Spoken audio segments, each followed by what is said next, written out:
Thom Hartmann here. My new book, The Hidden History of the Supreme Court and the Betrayal of America, has arrived. What if the Supreme Court did not have the power to strike down laws? Discover the hidden history of judicial review and this scam called original intent. Learn how we can save the planet by modernizing the Supreme Court. And most important, how we can democratize the Supreme Court now before it's too late. From the time Americans wake up until the time we go to bed, everything we do, touch, ingest, breathe, and use has been touched by the Supreme Court. In this book, I lay out the history of the Supreme Court from Alexander Hamilton until how the court overstepped its constitutional powers. America does not belong to the kings and queens of the court. It belongs to the people. The Hidden History of the Supreme Court and the Betrayal of America is available now in fine bookstores everywhere.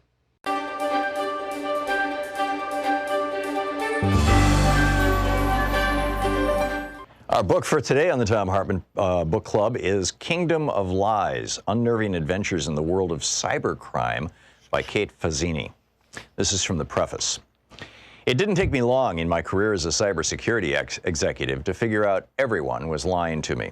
The biggest lie of all came at the very beginning, that cybersecurity is hard, certainly too difficult for someone who lacks years and years of deep technical training. That is no place for writers. That thicket of incomprehensible jargon alone seemed meant to discourage outsiders like me from entering the field. They told me I could never hope to understand the terminology unless I'd worked around it for a very long time, unless I had a special and complicated certification, unless I knew how to take apart and reassemble a computer, unless I knew how to code in Python and could read it, interpret it, and spot problems on sight. And if I somehow managed to learn the lingo, the learning curve for the rest of it would prove insurmountable. Lies, lies, lies. It's unfortunate because there's a huge gap between the demand for cybersecurity workers and the people available to fill those jobs.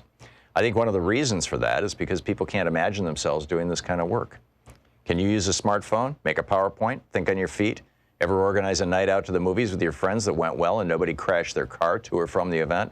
Welcome to the 21st century's hottest career path. Are you able to charm the pants off women? Did you escape an abusive marriage? Have you ever hosted a toddler's birthday party at your home? Honey, I want you on my cybersecurity team. After reading the stories in this book, you will understand that what makes cybersecurity complicated is the complexity of human beings. So if you know how to deal with people, you can handle internet security. If you understand what makes people tick, not only will you be able to recognize a threat, you'll be one step ahead of your adversary. During my career as a cybersecurity executive at multinational corporations, a journalist for Wall Street Journal and later CNBC, and a professor at Georgetown University, I've met a lot of fascinating people.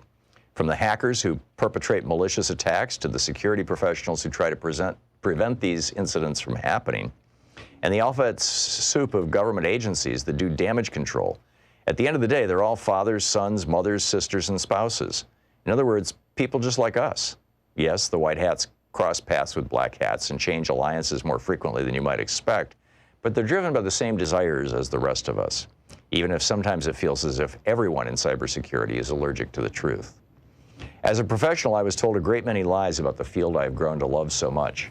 After becoming a journalist on the cybersecurity beat, I was told even more. Here are a few. Let me introduce you to the hacker community. This lie is usually delivered with a wink and a nod from someone who thinks they know every hacker on the planet. The truth of the matter is there is no hacker community. Sure, the guys who make a splash at the big annual conferences might say otherwise, but every country, every state, every faction, every identifying group has its own community of people who hack computers. Some of them are extremely conservative. Others are massively liberal. Some fall in between. Some wear suits and ties and work as lawyers during the day, while others look like everyday citizens and have great people skills as they pursue their idiosyncratic agendas. Some are good guys who got fed up with the low pay and boring duties and became criminals. Some are criminals who ended up being good guys. Many start and end their careers on either end of that spectrum. Some, including many you'll meet in this book, are extremely proficient hackers who have no time or inclination to identify with any community at all. As a journalist, I was astonished at the number of people who came out of the woodwork to offer me exclusive access to the hacker community. I couldn't help but notice that the members of the source's hacker community were often people just like him or her. My point is there are many different types of people working in this field, and I can guarantee you that a lot of them are exactly like you. Here's another lie. He's a luminary in the cybersecurity field. He's probably not. Fame and luminescence don't typically intersect in this field. The people I've met who are actual geniuses aren't famous, and most of them don't have social media profiles. They tend not to pontificate on areas outside their expertise. The people who are constantly headlining conferences and who are so often offered up to me for interviews have less insight than those who stay underground. Anything a high-profile hacker is willing to share typically carries with it a massive and crystal clear agenda that I've learned to spot from a mile away. Even if a conversation is off the record, the intel coming from a top government official or other marquee corporate cybersecurity name carries little novel information. The only people who have illuminated the way for me in this world, and in this book, have been genuine practitioners who never held a C-level title. You've never heard of them, and because I've changed their names to protect their privacy, you probably never will. They are luminaries not because of the degrees they've collected or the events they've headlined, but because they carry a lantern that guides the path for others. These types of people typically don't have a public relations team. One of my favorite lies, he doesn't know what he's talking about. This one is usually delivered by someone who asserts that he or she knows the cybersecurity field better than anyone else. These people will brag that they know what it's like to be a hacker and can do things that no one else in the room can do. I'm always wary of those who try to establish their bona fides by discrediting the expertise of other cybersecurity professionals. The depth and breadth of this field is so vast that anyone who works in it is an expert at some part of it. And I have yet to meet someone who is an expert at all of it, not even close. Every view of an incident is informed by the reviewer, what he sees, what her level of expertise is, and that changes over time. It's like asking someone who lives in the Plaza to describe Manhattan. The book is Kingdom of... This is the Thom Hartmann Program. TGIF, Juma Mubarak, Shabbat Shalom, Happy Friday, whatever it may be for you. It's the end of the week. It's Anything Goes Friday. Pat Mitchell's going to stop by in our second hour just to briefly tell us about becoming a dangerous woman. I'm looking forward to that. It's going to be fascinating.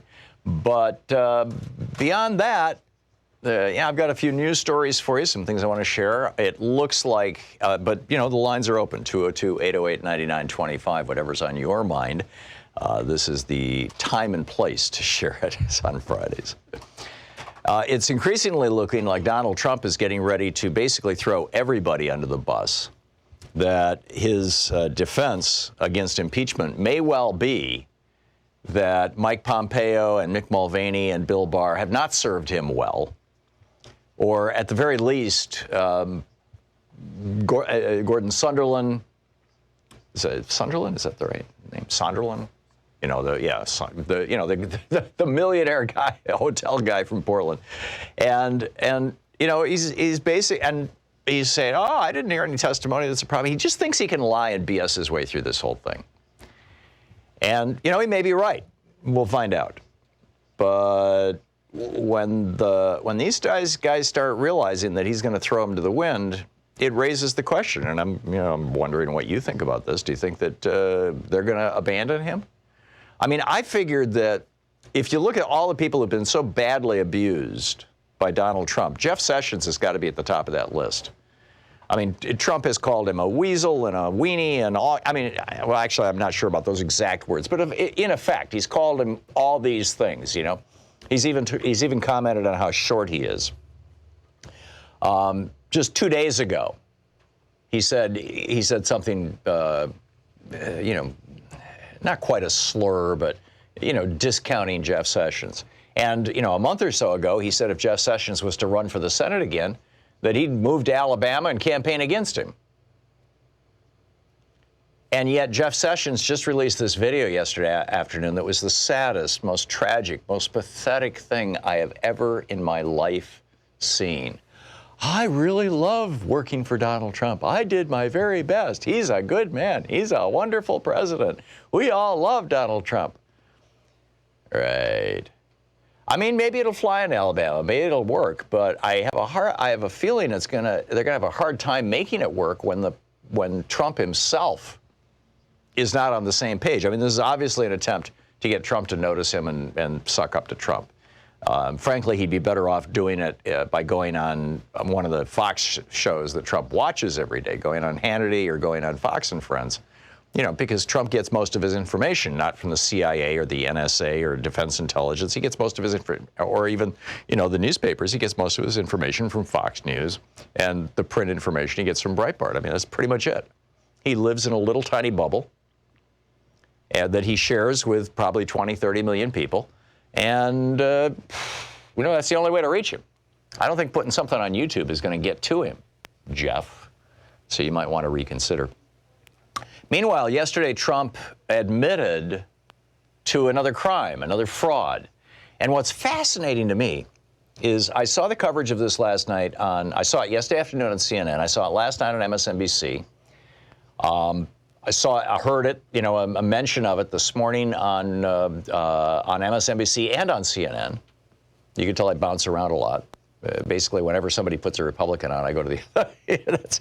But in any case, in every one of these reports, it was like Donald Trump is paying $2 million to settle that his charity was not engaging in charitable purposes. I mean, basically, that's all they say.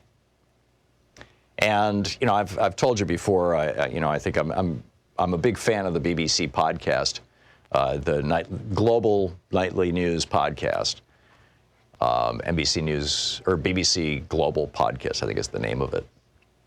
And one of the reasons I'm such a big fan of it is, for some reason, a droning voice with a British accent just relaxes me and puts me to sleep.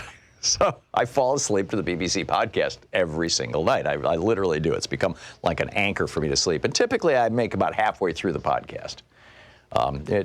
Typically, it's a 30-minute podcast. And it typically takes me 10, 15 minutes to get to sleep. But last night, this just woke me right up. This is the lead story from last night's BBC Global News podcast. And just listen to how. I mean, this literally is they start with the headlines, and one of the headlines is Donald Trump, admits to a crime, and then they list a couple of other things, and then they say, but we start tonight with the top story, and here it is. But we begin this podcast in the United States, where President Donald Trump has been ordered to pay $2 million to resolve a lawsuit which alleges that charity money from the Donald J. Trump Foundation was illegally used to fund his election campaign. The lawsuit was filed by the New York State Attorney General's office, and it also implicated President Trump's three eldest children, Don Jr., Ivanka, and Eric. Our correspondent in New York, Neda Tofik, told me more. Isn't that amazing? They come right out and they say it's a crime. They say that it has to do with with the election and all this kind of stuff.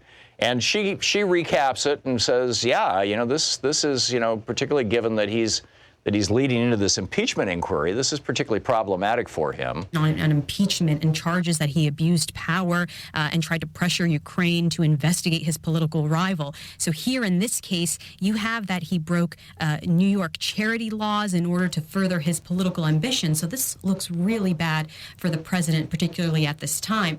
So, she comes right out and says, this was to further his political ambitions. I have not heard that on any of the news sources in the United States. Are they still treating Trump with kid gloves? She kind of wraps up her little report this way here. That, but I think certainly when you consider this case, it is very, very separate from the impeachment hearings going on in Washington, D.C. I think what people will look at, though, is what this says about the president and how he operates, and certainly what the Attorney General has said here in New York is that she believes that the president, wanted to get away with this, and she's saying this shows that nobody can get away with breaking the law. Yeah, and the campaign, specifically the campaign finance laws. that he was using the money from his charity to help his own campaign. And, geez, somehow I completely missed that in the American media. So, anyhow, it's a total conflicts to date. CREW, Citizens for Ethics in Government, has put together the total conflicts to date by Donald Trump, conflicts of interest. He's had 69 political events held at Trump properties. 13 foreign governments have held events at Trump properties. 393 visits by President Trump to Trump's businesses. 241 of those were to his golf courses. 103 events held by special interest groups in the United States, American lobbying groups at Trump properties. Trump has received, or his family has received, 63 foreign trademarks. 123 foreign officials have visited a Trump business. 109 members of Congress have visited a Trump business. All of these things being conflicts of interest. You know, there's just no other word to describe what's going on here. This is corruption. This is just raw, naked corruption. So anyhow, there's a pile of other news that we'll be getting to throughout the day, but let's get into some of your calls here. Mike in Lomita, California. Hey, Mike, thanks for listening to KPFK. What's on your mind? Hi, Tom. Yeah, I just wanted to predict how Trump will behave based on prior behavior. And there are three main points that I see. One is that he will make irrational choices because he's emotionally infantile. He's not regressed. He just never grew up in the first place. Right. Second point is that he has an abiding sense of his own worthlessness, and he substitutes money and getting up over other people for love. And he's something of an emotional black hole. He has an ever-growing need for attention, and negative attention is just as good to him as positive attention, which right. he will create by lying and telling himself that people believe him. So when he says he wants to be impeached, he's telling a deeper emotional truth as far as I can see. And third is that he's going to do irrational things to his own detriment because his lifelong deep need is for attention from adults, and negative attention is just as good as positive. What happens around him is going to be very interesting to see. I think we may have something like in the madness of King George, where his courtiers are basically talking to him most respectfully and ignoring anything he says in terms of doing anything about it. So that's my synopsis on what will happen. It goes to impeachment, even if he's removed by the Senate, which at present doesn't seem terribly likely, but may happen as Republicans peel away. I think he will do some sort of bluster and try to declare that it's not valid and all that sort of thing. Of course he's going to do all that. My big concern is that he's going to do something that he accused Barack Obama of in the 2012 election.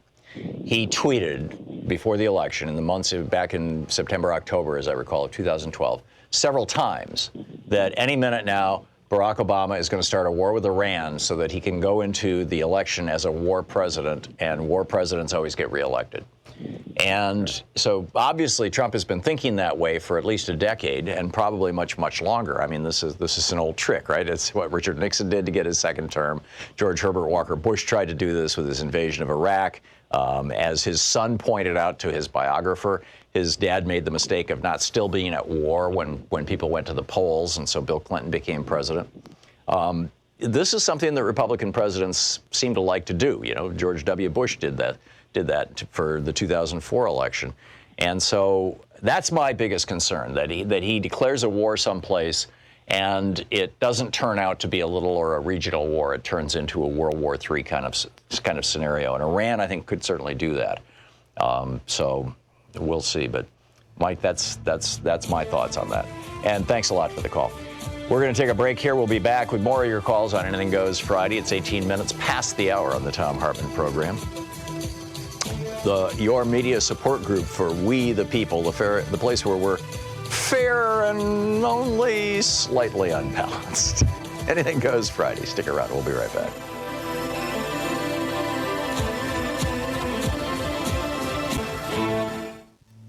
This is the Thom Hartmann Program. It's Anything Goes Friday, and I hope you're having a great Friday and getting ready for a great weekend. We'll be back with more of your calls.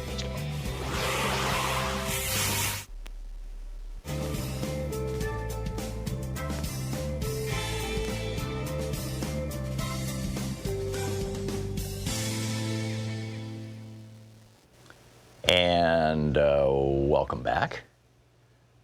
Steve in Napa, California. Hey, Steve, what's up? Hey, Tom. So I just wanted to discuss a story that I'm not seeing covered in the mainstream media.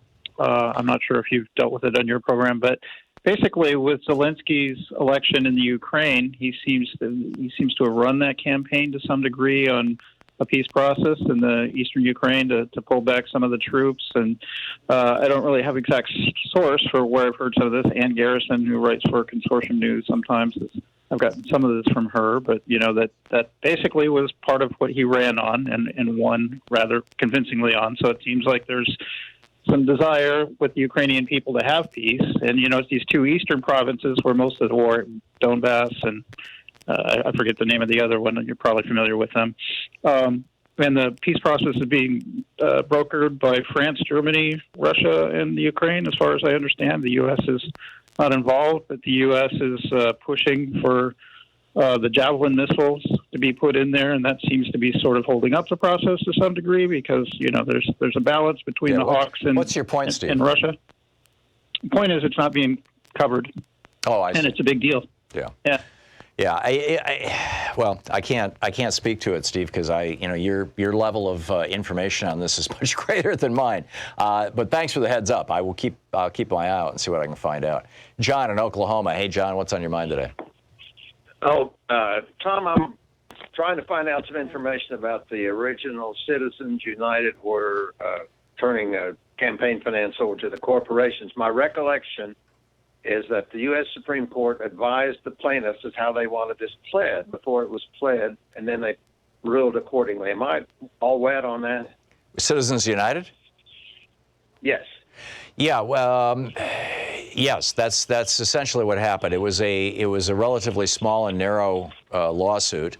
They brought it to the court. The court said, "Well, that's all well and good, but come back with a more expansive argument." You're absolutely right. Yeah, and then which gave them the opportunity to do the whole Citizens United thing. So I am somewhat correct in that the Supreme Court asked them to plead it the way they wanted it played. Yes. And I think it's because, Scalia and the other conservatives, they wanted to be sure to literally open the floodgates to as much corporate and billionaire money as possible into our political process. Scalia and I believe most of us agree that happened. Oh yeah, and Scalia and Thomas had a long history of going to Koch brother events and things like that.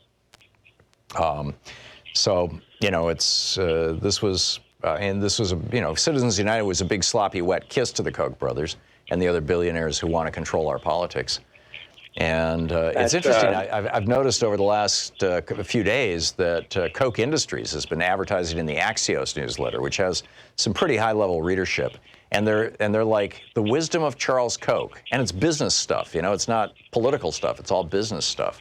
And I'm wondering if Koch, now that David has died, if Charles is going to start backing away from politics. I'm skeptical. I doubt that, frankly, but who knows? Well, I'm just so proud that the revered Antonin Scalia is still revered in conservative circles. Yeah. He did his damage. He definitely did his damage. John, thank you for the call. We'll be back in just a moment. It is 22 minutes past the hour here on the Thom Hartmann Program. Stick around.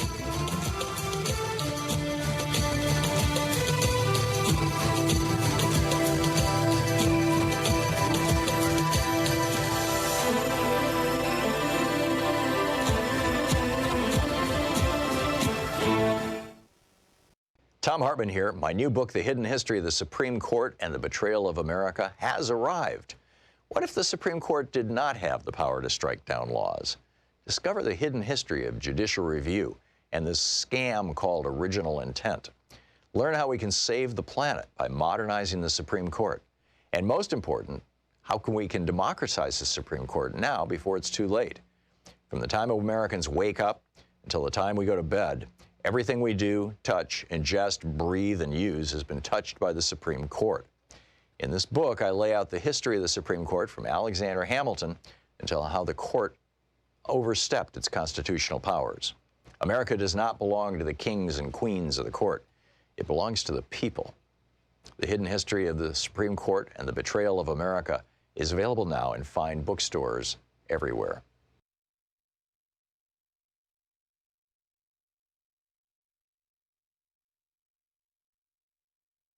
Whether it's refused.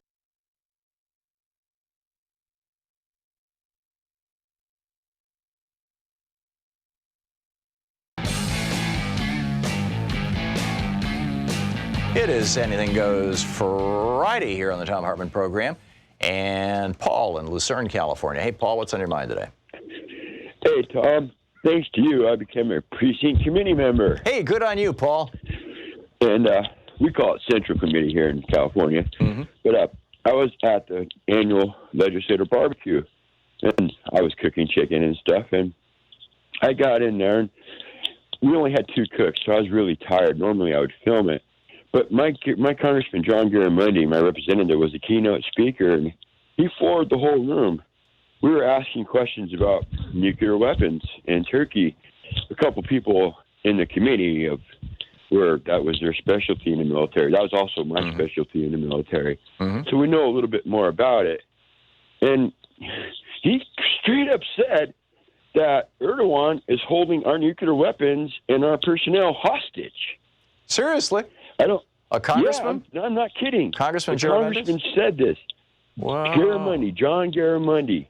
And I wanted to call and talk to Congressman Representative Marcan about this, or Rokana, because I'm freaked out over it. Yeah. And if you really think about it, it makes sense. I mean, well, yeah, that may even be why, or how Erdogan was able to convince Trump to stab the Kurds in the back. Well, we have the Jared Kushner phone call that they overheard. Jared Kushner giving the green light to assassinate the Washington Post journalist. Right. Jared Kushner selling the enemies list. How to get $40 million he can't account for. He has a $40 million bank account. He doesn't know how it got there. I don't know how it got there. Is that Jared? Really? Yeah, Jared Kushner has $40 million in a bank, and he's not telling anybody how he got it. He says, "I don't know how it got there." Well, he got $1 billion out of one of these out of blockading Qatar. Yeah, exactly. Out of one of these investment groups that is heavily funded by Qatar. So it's bizarre stuff. And well, we're going to reach out, Paul. We're going to reach out to John Garamendi and see if he's willing to come on the program and talk about it. Sean is contacting these people. That'd be awesome. Yeah, that'd be awesome. Thanks a lot for the call, Paul. Paul. It, and we have a tape of him saying it. Yeah, well, it's I don't want to get into. He may have thought that it was a little more closed environment than it was, but I doubt it. I mean, he's a politician. He should know that anything he says is there's a possibility that it's going to get picked up on. It's going to get carried out there. But, this is, I've heard other people speculating about this. I've speculated about this. There was an article in the Financial Times last week speculating about this that I shared with you on this program. We have 140 nuclear weapons in Turkey. And if Erdogan and his military have taken control of them or have encircled the U.S. facility where we've got those nuclear weapons, and they're not just ours, by the way, they're basically NATO weapons, then we have a serious problem. Paul, thank you for the call. That's absolutely fascinating. We'll be right back. You're listening to the Thom Hartmann Program. Call 202-808-9925. Oh, and Michael Bloomberg says he's going to jump into the race. Just what we need, another, quote, moderate billionaire. What do you think about that one?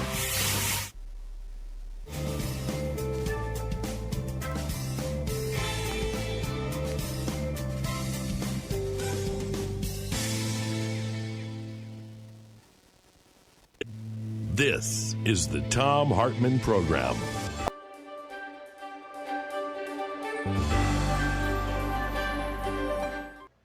Our book today is The End of the Myth, From the Frontier to the Border Wall in the Mind of America by Greg Grandin. And this is from Chapter 1, titled All That Space. The British colonies in North America were conceived in expansion. America was an aspiration, an errand, and an obligation born out of violent Christian schism and Europe's interminable religious and imperial conflicts. Depending on the intricacies of their particular interpretations of Revelation, the Protestants who settled New England might have understood flight across the Atlantic as a way of escaping European war, or they might have seen migration as a chance to open a new front and win those wars on a new soil. Here in the 1600s, in the eschatological nebula of the New World, was the first paradoxical image of America as simultaneously pristine and despoiled, empty and at the same time filled with primitives begging for deliverance, subordinated to Catholic Spain, which had conquered its part of the Americas a century earlier and stood as the great obstacle to Reformation England's rise as a world power. All yell and cry with one voice, Libertia, Libertia, Richard Hakluyt, a clergyman and court minister, wrote in the late 1500s, hoping to convince investors and his queen to establish an American colony. As Puritan society frayed under the harsh conditions of settler life, the frontier threatened and beckoned. The dark woods were filled with witches, and they were witchy, inviting hither. The forest was the place where the community could be redeemed and given new purpose, a chance to once again start anew, or it could be a place of more sorrows, wilderness sorrows, as two early Puritan patriarchs described the hardships that awaited those who ventured into uncharted territory, where whatever solidarity existed would be smashed into atoms as settlers scattered to escape the rule of the clergy. People are ready to run wild into the woods again and to be as heathenish as ever, warned Increase Mather. Expansions could be, often in the same sermon, held up as the cause of and the solution to the difficulties of establishing Christian communities. Either way, Native Americans had to get out of the way. They could die. They waste, they molder away, they disappear, said one Puritan chronicler of indigenous people who had succumbed to European pestilence years before the arrival of the Mayflower in 1620, thus clearing the earth for the establishment of the Massachusetts Bay Colony. God made way for his people by removing the heathen and planting them in the ground, said another observer. They could be murdered. The holy terror unleashed by the Puritans was, according to the historian Bernard Bailyn, driven by fears of what could happen to civilized people in an unimaginable wilderness and fears of racial conflicts in which God's children were fated to struggle with pitiless agents of Satan, pagan antichrists swarming in the world around them. Survivors could be enslaved. The first patent granted in colonial America in 1626 was to a Virginia merchant and planter, William Claiborne, for inventing a device that would not just restrain Indians, but also make them work. Claiborne was given an Indian to experiment on for the trial of his invention. Colonial records do not say what this innovation might have been, only noting that it was not successful. Or they could be pushed further and further west. The prodigious and relentless population, complained New Orleans Spanish governor in 1794, progressively drives the Indian nations before them and upon us, seeking to possess for itself this vast continent which the Indians occupy between the Ohio and Mississippi rivers, the Gulf of Mexico, and the Appalachian Mountains. More than a century and a half later, writing in the early 1950s, the Mexican author and diplomat Octavio Paz made much the same point. America was, he writes, if anything, geography, pure space, open to human action. Since it lacked historical substance, ancient social classes, established institutions, religions, and hereditary laws, reality presented no obstacles other than natural ones. Men struggled not against history, but against nature. And wherever there was an historical obstacle, indigenous societies say, it was simply erased from history, reduced to a mere natural fact and dispensed with accordingly. Evil is outside, part of the natural world, like Indians, rivers, mountains, and other obstacles that must be domesticated or destroyed. End of quote. The American Revolution is a permanent revolution, Paz went on, a nonstop expulsion of, quote, all elements foreign to the American essence and a constant invention of itself. And anything that stands in the way of that invention, anything that is in any way irreducible or inassimilable to perpetual creation, be it Native American, Spanish America, or history itself, quote, is not American. quote, in other places, the future is one of man's attributes because we are men. We have a future. In Saxon America, the process is inverted and the future determines the man. We are men because we are the future, and everything that has no future is not a man, end of quote. The United States, Paz said, offers no room for contradictions, ambiguity, or conflict. The nation flies forward swiftly, as if weightless across the land.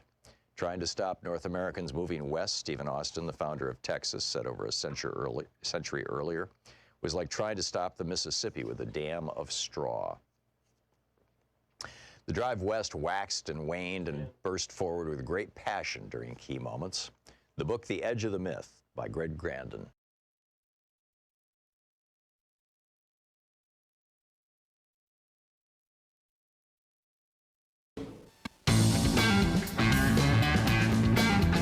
Welcome back to Anything Goes Friday. John in Fort Wayne, Indiana. Hey, John, what's on your mind today? Thanks for listening to Sirius XM.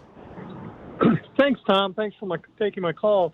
I have spent quite a bit of time in the last few weeks monitoring Fox News and going through some of those message boards to try to get an understanding of the support the president continues to receive from some of these people.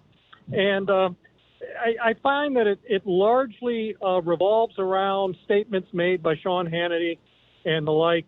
But if you dig into it, it comes down to, yes, there was a quid pro quo that the president did engage, but it was okay. And it was okay because Biden did the same thing when he asked for the dismissal of Sorkin. Because right. Sorkin, for people who don't know what you're talking about, John, Sorkin was the corrupt attorney general or federal prosecutor or whatever his title was, but the head law enforcement officer of Ukraine when the new president came in, Zelensky, and Zelensky fired him ultimately and replaced him with a guy who actually was interested in cleaning up corruption. And no, Tom, Sorkin was gone before that. There was an intermediate, like Lushenko, I think, after Sorkin. Okay, thank you. But he was the former corrupt prosecutor, right? Anyway, he was the corrupt guy that Biden went after with the help of the EU and IMF and other people. Right. But the point is that the key of the whole argument and the linchpin is the fact that Sorkin was investigating Burisma and Hunter Biden, which is the absolute opposite of what actually happened. Right. And I keep thinking if people could simplify the argument, focus on that one absolute gross inconsistency. You mean have lie? A chance of, pardon? You mean lie? Yeah, exactly. Yeah. And then if you do the logic stack, now granted, you're only going to get 10% of the people to actually pay any attention to any logical discussion on the matter. Right. But if you do, the whole argument that these guys are shouting falls apart. Yeah. And we have some chance of at least converting 5% additional people to the rational side of the issue. There are two arguments that I've heard from right-wing media. The first is that, when Biden was vice president, he was withholding money from Ukraine because they would not investigate corruption. And that's all Trump was doing. He was doing the same thing Biden did, without even mentioning Sorkin, right? Just, and that argument is true, actually, to a certain extent. I mean, Biden and the IMF and the EU and everything, but it wasn't Ukraine as a country. It was that specific corrupt prosecutor. So, but that's one argument that they're making, and the other argument that they're making is that Trump was all this interest in what was going on in Ukraine. It might have coincidentally involved Hunter Biden and Joe Biden, but really it was about cleaning up a country before we give them hundreds of millions of dollars worth of military aid. And it's just, that's all it is. And of course, both of these are based on fallacies. They're both based on lies. But I don't think that just saying what you believe is a lie is going to work. I mean, what we're seeing right now is is proof of concept in real time of the Hitler advisor. I don't remember which one it was. Who said that if you're going to tell a lie, don't ever tell a small lie. Tell a big lie, because a big lie is more likely to be believed. And that's actually what's going on. I mean, it's the big lie, right? I agree. I agree completely with everything you said, but we're at 50% right now, roughly, right? 50% want this president removed.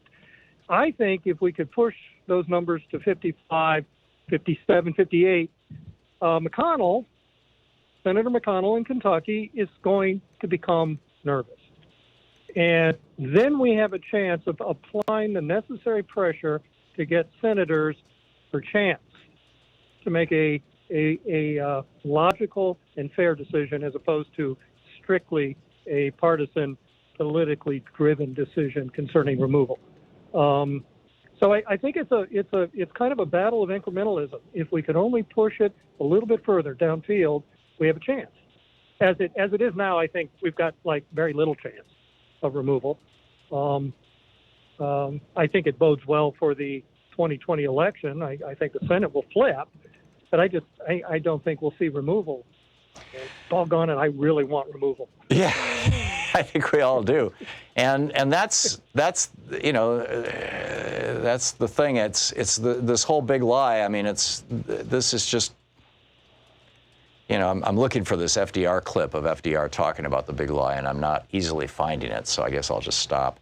But this is the biggest challenge, frankly, that I think we have, John. Is Hannity's talking to Trump almost every night on the phone. These guys are coordinating strategy, and truth be damned, and Fox News is of, by, and for Rupert Murdoch and the billionaire class. Period. Full stop.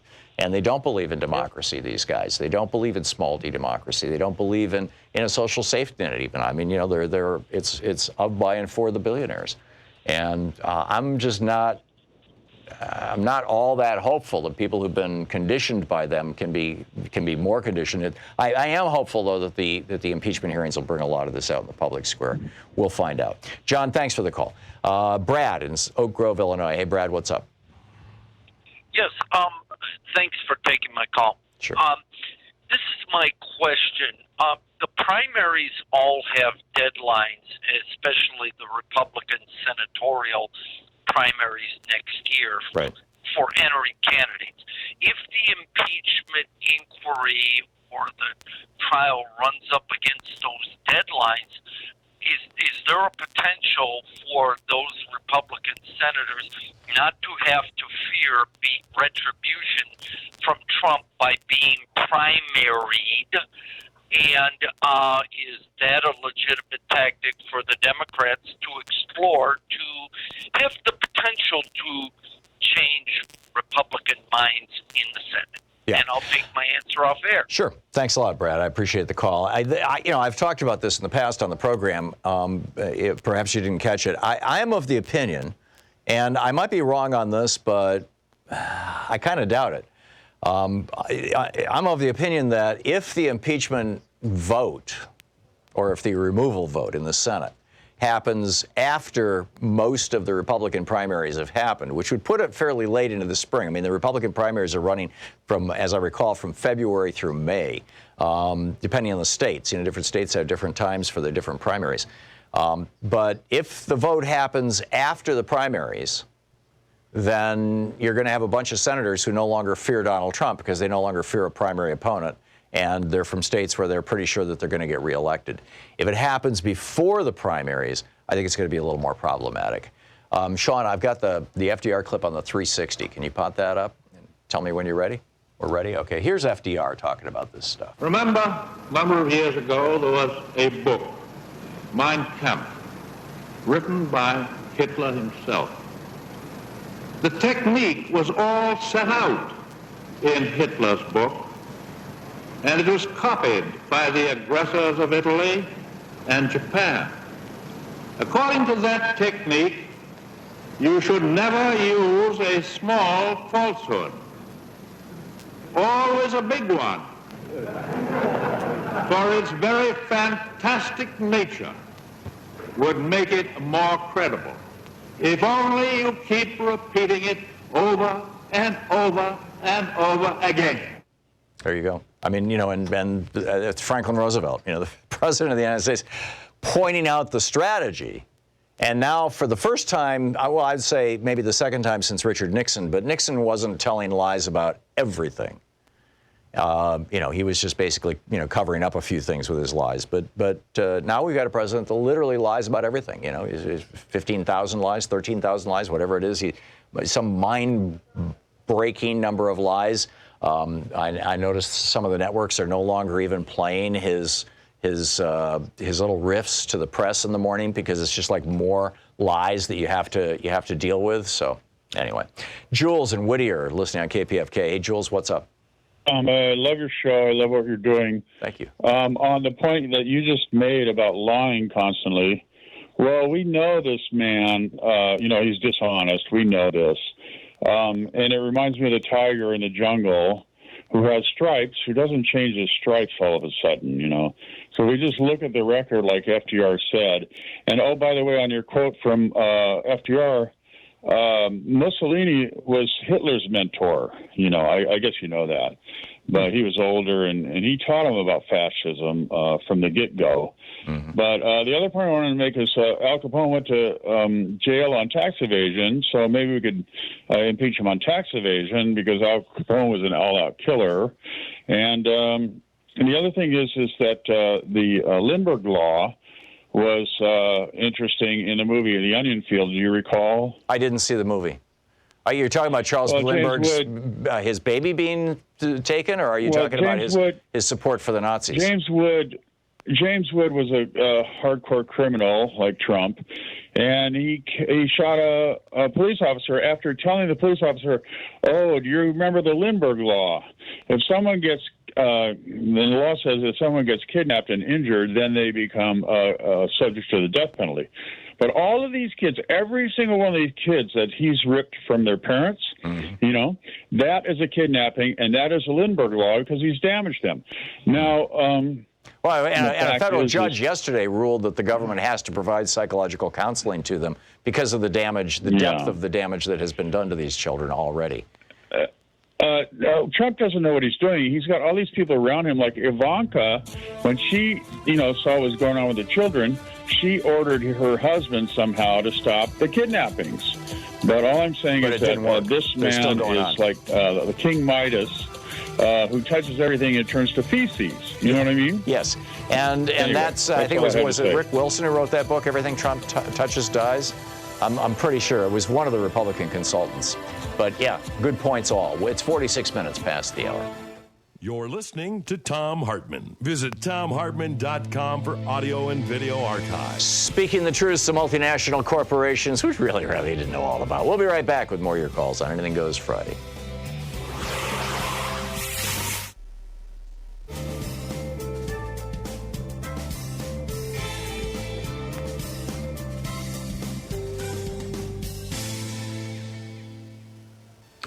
And welcome back. David in Woodland Hills, California, listening on KPFK. Hey, David, what's up?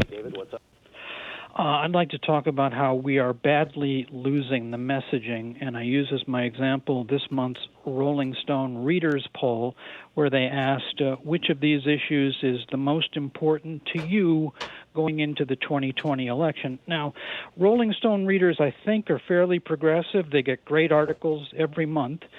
So you would think the biggest concerns would be climate, health care, income inequality. The number one biggest concern, sure, at 36% was immigration. Oy. Climate change, 31%. Health care, 17%. Income inequality, 16%. Those last Well, hang on just a second, David. It depends on how the question was asked. I mean, you know, if you were to ask me right now what's probably the most criminal thing that Donald Trump has done, well, his assaults on the environment are pretty serious, you know, what EPA and Interior are doing. But ripping over 5,000 children from their families' arms and selling some of them into apparent slavery or adoption, I mean, that's pretty awful. So I would say immigration's a huge issue. It is a huge issue, but it How was It the is question not asked? up Was it there just with- that word, immigration? I'll read it to you. Okay. Which of these issues is most important to you going into the 2020 election? And they list 4: immigration, climate, health care, and income inequality. So it's just the word. Huh. So climate, health care, income inequality, for me, they're all tied at 90%. Immigration is about 36% if I were to rate everything on a scale from 1 to 100. Right. Okay. Well, David, I don't have I don't have a clue exactly why that turned out the way it did, but it's a fascinating one to keep an eye on.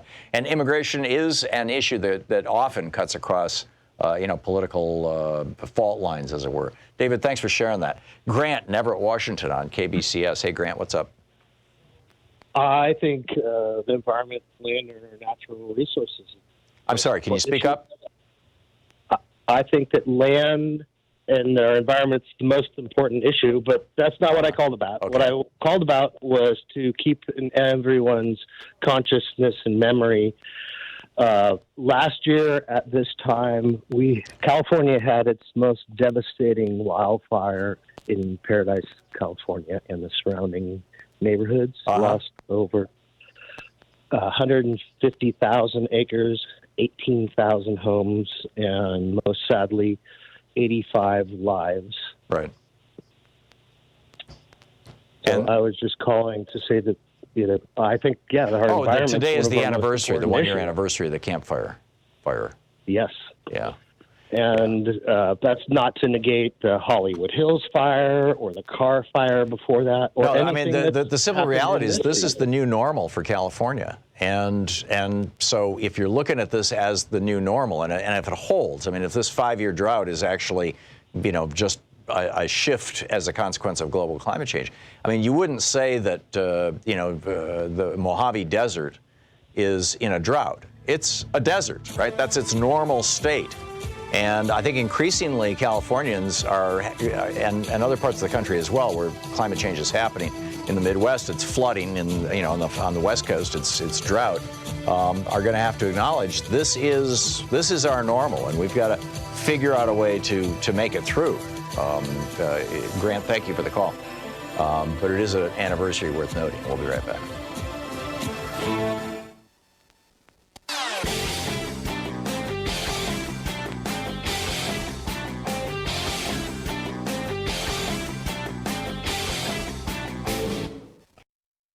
Thom Hartmann here. My new book, The Hidden History of the Supreme Court and the Betrayal of America, has arrived. What if the Supreme Court did not have the power to strike down laws? Discover the hidden history of judicial review and this scam called original intent. Learn how we can save the planet by modernizing the Supreme Court. And most important, how we can democratize the Supreme Court now before it's too late. From the time Americans wake up until the time we go to bed, everything we do, touch, ingest, breathe, and use has been touched by the Supreme Court. In this book, I lay out the history of the Supreme Court from Alexander Hamilton until how the court overstepped its constitutional powers. America does not belong to the kings and queens of the court. It belongs to the people. The Hidden History of the Supreme Court and the Betrayal of America is available now in fine bookstores everywhere.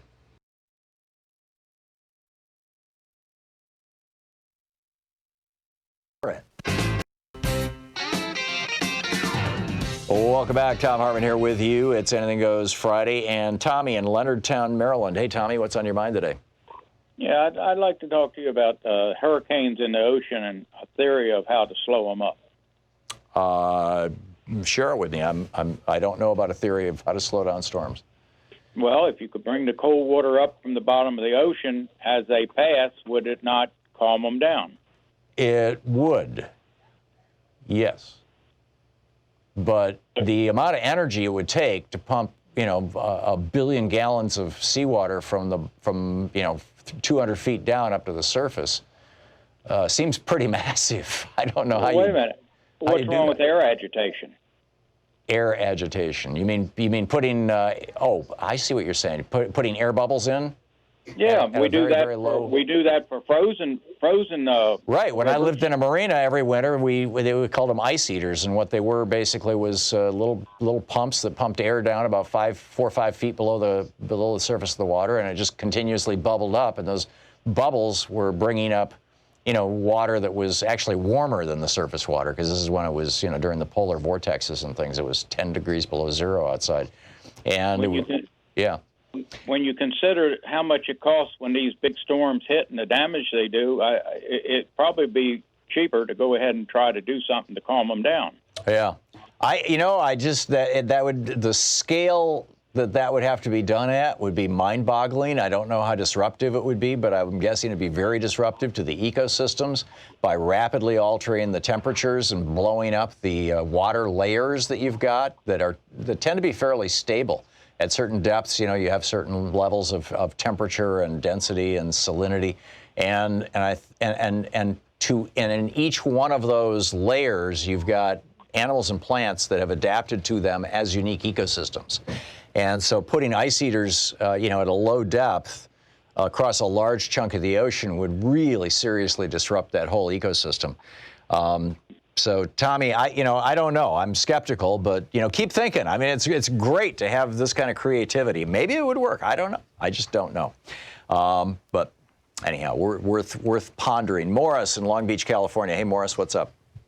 Hey, Professor, look here. Regarding and good morning to everybody. Regarding the impeachment hearing, all we got to do is open up with a transcript of your program that you did. I think it was 9:14 to 9:16 this morning. That BCC reporting.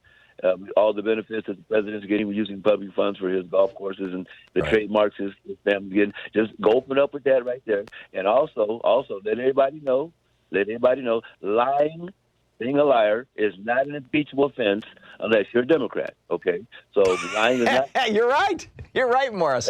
And it's not something, and getting caught in, having an embarrassing affair that's not even illegal is something that's only a crime worth resigning your office for. Katie Hill, ultimately Bill Clinton taking, he didn't resign his office, but anyhow, resigning your office for if you're a Democrat. Republicans Jim Jordan, now there's a second guy who's come out and said that Jim Jordan was specifically told by him that the coach of this team that Jordan was supervising, was sexually abusing boys on the team. Apparently, there have been a number of people who come out and said this, and Jim Jordan is like, so what? I'm a Republican. It doesn't matter. I mean, as long as he wasn't doing it himself. I mean, that was where Denny Hastert got busted. But Morris, I think you're right. I think the double standard thing is very, very real. Thanks a lot for the call, Rudy in Chicago. Hey, Rudy, what's up? Good morning, and thank you for taking my call. Love your show. Thank you.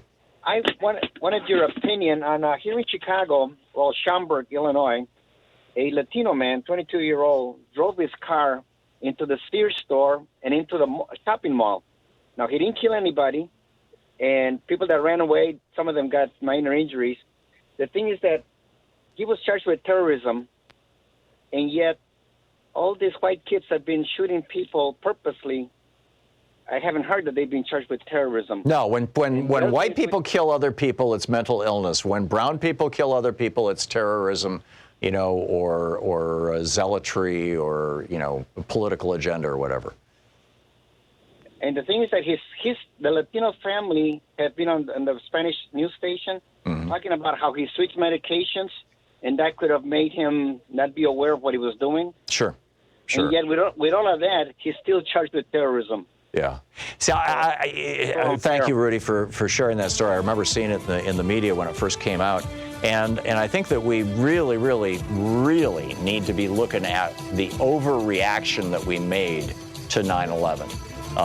Just this hysterical overreaction, the creation of the Department of Homeland Security, even the use of the word Homeland Security, which is a phrase, homeland is a word that Hitler used, Heimat. That he introduced to create nationalistic sentiment, and then looking at the whole Patriot Act thing. You're listening to Thom Hartmann.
Our book for today on the Thom Hartmann Book Club is Kingdom of Lies, Unnerving Adventures in the World of Cybercrime by Kate Fazzini. This is from the preface.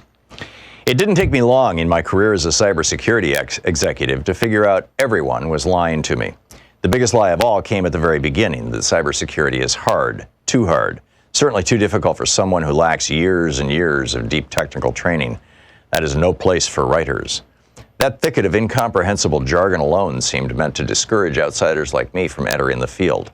They told me I could never hope to understand the terminology unless I'd worked around it for a very long time, unless I had a special and complicated certification, unless I knew how to take apart and reassemble a computer, unless I knew how to code in Python and could read it, interpret it, and spot problems on sight.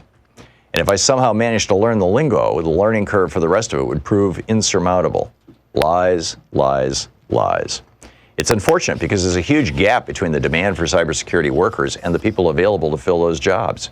I think one of the reasons for that is because people can't imagine themselves doing this kind of work. Can you use a smartphone, make a PowerPoint, think on your feet, ever organize a night out to the movies with your friends that went well and nobody crashed their car to or from the event?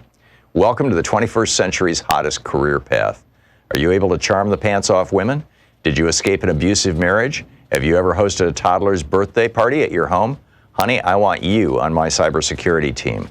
After reading the stories in this book, you will understand that what makes cybersecurity complicated is the complexity of human beings. So if you know how to deal with people, you can handle internet security. If you understand what makes people tick, not only will you be able to recognize a threat, you'll be one step ahead of your adversary. During my career as a cybersecurity executive at multinational corporations, a journalist for Wall Street Journal and later CNBC, and a professor at Georgetown University, I've met a lot of fascinating people. From the hackers who perpetrate malicious attacks to the security professionals who try to prevent these incidents from happening, and the alphabet soup of government agencies that do damage control. At the end of the day, they're all fathers, sons, mothers, sisters, and spouses. In other words, people just like us. Yes, the white hats cross paths with black hats and change alliances more frequently than you might expect, but they're driven by the same desires as the rest of us, even if sometimes it feels as if everyone in cybersecurity is allergic to the truth. As a professional, I was told a great many lies about the field I've grown to love so much. After becoming a journalist on the cybersecurity beat, I was told even more. Here are a few. Let me introduce you to the hacker community.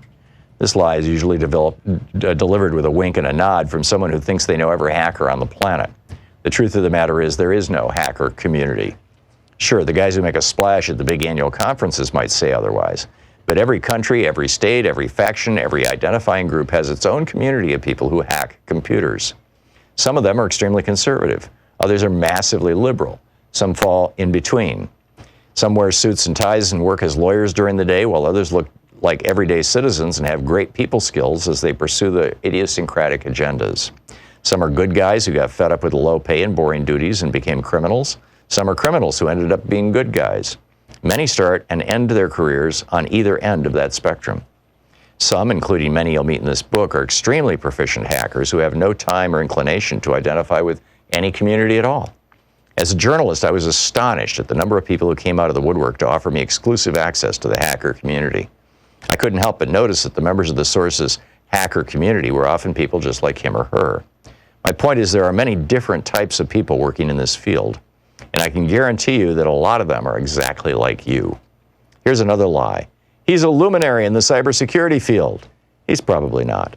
Fame and luminescence don't typically intersect in this field. The people I've met who are actual geniuses aren't famous, and most of them don't have social media profiles. They tend not to pontificate on areas outside their expertise. The people who are constantly headlining conferences and who are so often offered up to me for interviews have less insight than those who stay underground. Anything a high-profile hacker is willing to share typically carries with it a massive and crystal clear agenda that I've learned to spot from a mile away. Even if a conversation is off the record, the intel coming from a top government official or other marquee corporate cybersecurity name carries little novel information. The only people who have illuminated the way for me in this world, and in this book, have been genuine practitioners who never held a C-level title. You've never heard of them, and because I've changed their names to protect their privacy, you probably never will. They are luminaries not because of the degrees they've collected or the events they've headlined, but because they carry a lantern that guides the path for others. These types of people typically don't have a public relations team. One of my favorite lies, he doesn't know what he's talking about. This one is usually delivered by someone who asserts that he or she knows the cybersecurity field better than anyone else. These people will brag that they know what it's like to be a hacker and can do things that no one else in the room can do. I'm always wary of those who try to establish their bona fides by discrediting the expertise of other cybersecurity professionals. The depth and breadth of this field is so vast that anyone who works in it is an expert at some part of it. And I have yet to meet someone who is an expert at all of it, not even close. Every view of an incident is informed by the reviewer, what he sees, what her level of expertise is, and that changes over time. It's like asking someone who lives in the Plaza to describe Manhattan. The book is Kingdom of Lies by Kate Fazzini. Thom Hartmann here. My new book, The Hidden History of the Supreme Court and the Betrayal of America, has arrived. What if the Supreme Court did not have the power to strike down laws? Discover the hidden history of judicial review and this scam called original intent. Learn how we can save the planet by modernizing the Supreme Court. And most important, how we can democratize the Supreme Court now before it's too late. From the time Americans wake up until the time we go to bed, everything we do, touch, ingest, breathe, and use has been touched by the Supreme Court.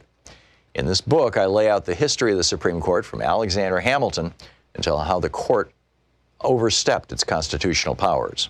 America does not belong to the kings and queens of the court. It belongs to the people. The Hidden History of the Supreme Court and the Betrayal of America is available now in fine bookstores everywhere. Speaking males. But God, who is neither white nor male, despite my use of the pronoun,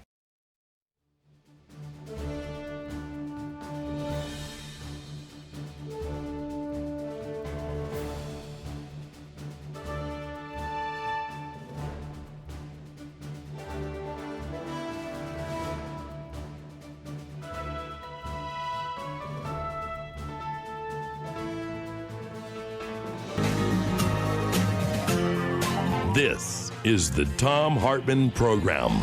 Welcome back to the second hour of our program. On the line with us is Pat Mitchell, journalist, media executive, producer, curator of TED Women, chair of the Sundance and Women's Media Center boards, trustee of the V-Day movement, and author of an amazing new book, Becoming a Dangerous Woman. Her website is patmitchellmedia.com, and you can tweet her at Pat Mitchell. Pat, welcome to the program. Thank you, John. Thanks Great to be with you. Thanks so much for being with us. I found your book fascinating, particularly the introduction where you were telling the story of essentially introducing yourself to this group of women. You want to share that with us? Declaring myself a dangerous woman Correct. that day. Yes. Yes. Well, it still feels a bit dangerous, Tom, actually. But it came about because I was trying to find a way to identify myself in a circle of activists and leaders. I didn't have a title anymore, and I wanted something that would describe why I was there ready to do the work to make the world safer and better for women and girls. So I just heard myself quite unexpectedly stand up in response to something someone had said earlier, which is, we are living in dangerous times. That just connected with me in a very powerful way. And I stood up and said, well, I'm Pat Mitchell, and I'm a dangerous woman. And then went on to say, because I think such times call on us to become more dangerous. How are these times, I mean, Donald Trump is the obvious thing, but it's also, I think, apparent to many people this is larger than Trump, or at least I hope so. What do you see as the great dangers of our time that dangerous men and women, or in particular dangerous women, need to be stepping up to and speaking to? Well, one of the most prevalent dangers, and one that is on the rise and not decreasing, is the amount of violence against women and girls. I work in many places around the world where danger is an ever-present consequence of just being born in that country. But in every country where I work and deal and know communities of women, there are very real dangers, and many of them having to do with the inability to feel safe. Safe in our homes, safe in our workplaces, safe in our communities. So clearly ending violence is an absolute essential before we can do anything, step into our power, own our positions, pursue our opportunities. We have to free women of the fear of violence. And that violence... And then you look at... I'm sorry, go ahead. Sorry. No, I was just going to say, and when you add to that the rise in racism as well as sexism and the lack of any kind of guarantees of equal justice or even equality in its most basic forms, you have many, many more reasons to recognize the dangers are on the rise, and so are the opportunities, in my opinion, for us to step up against them, speak up against the status quo, and start to shape new policies. What would you say to women who are living in the upper middle class suburbs and voting for Donald Trump? I mean, he took 53% of white women. This would be mostly white women. And he's still polling in some places, in many states, well above 50% among women in those states, and particularly in the southern states. What would you say to them in a one-on-one situation? After I've asked why? Yes. Which is a question that I'm asking as I'm going around the country, meeting with many of these communities. In many ways, this vote, as well as our often voting against our own self-interest, there's a construct that encourages us to compete with each other, to compare with each other, which has created a lack of trust among women of communities. So what I say to them is, look around at where we have gotten with the current power paradigm and recognize that there are real fears about how this is going for our children and our grandchildren. And we have the ability to change that. But we can't do it alone. And we've been encouraged to work alone and in our silos and to protect our own turf rather than using our turf to elevate other women. So I have some wonderful examples that I've known and witnessed that I'm able to share with these women, which, many times a light will go off when they will say, well, yes, if I had had that kind of mentorship or sponsorship or advocacy at an earlier age, or if I let go of the fear that if I do well, someone else will not do as well. I mean, that whole win-lose dynamic, and the scarcity syndrome, too, which has played into a lot of the politics around women. We're talking to Pat Mitchell. Her new book is titled Becoming a Dangerous Woman. Her website, patmitchellmedia.com, and you can tweet her at Pat Mitchell. Pat, one of the more interesting memes is perhaps not the right word, or slogans or cliches or whatever that's floating around just in the last 6 months or so. Is basically a put down of the boomer generation. I'm a member of. I'm well past Social Security age. By young people, by simply saying, "Okay, boomer," as in like you're dismissed.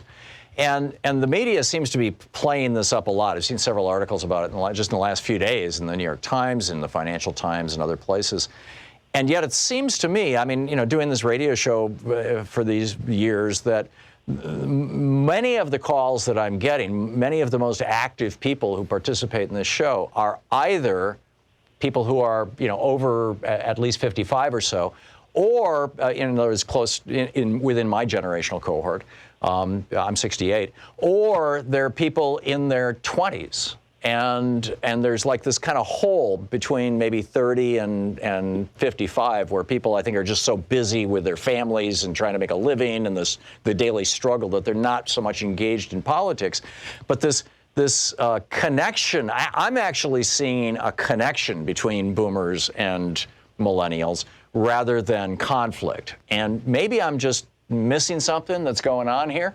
But I'm curious. No, Tom. Your thoughts on that? I think you're on it. I think you have absolutely identified the potential for the greatest positive and transformative changes that we have in front of us. Is that this millennial generation who has clearly stepped up and who has said, we're not waiting for the rest of you to come and solve our problems. We're going to take to the streets and we're going to demand action. And then you've got older population, and in particular older women, who have the potential for being the most dangerous population on earth. And let me tell you why I believe this, but also others have stated it as well. We are potentially the largest population on earth, the fastest growing population on earth, women over 50. We are living longer, healthier. We have more resources than any generation before us, by and large. We certainly are better connected. So we have the opportunity to build a global community of activists who now have more time to focus on their community work, their country's needs, having gotten past responsibilities on a day-to-day basis often of family and sometimes full-time work.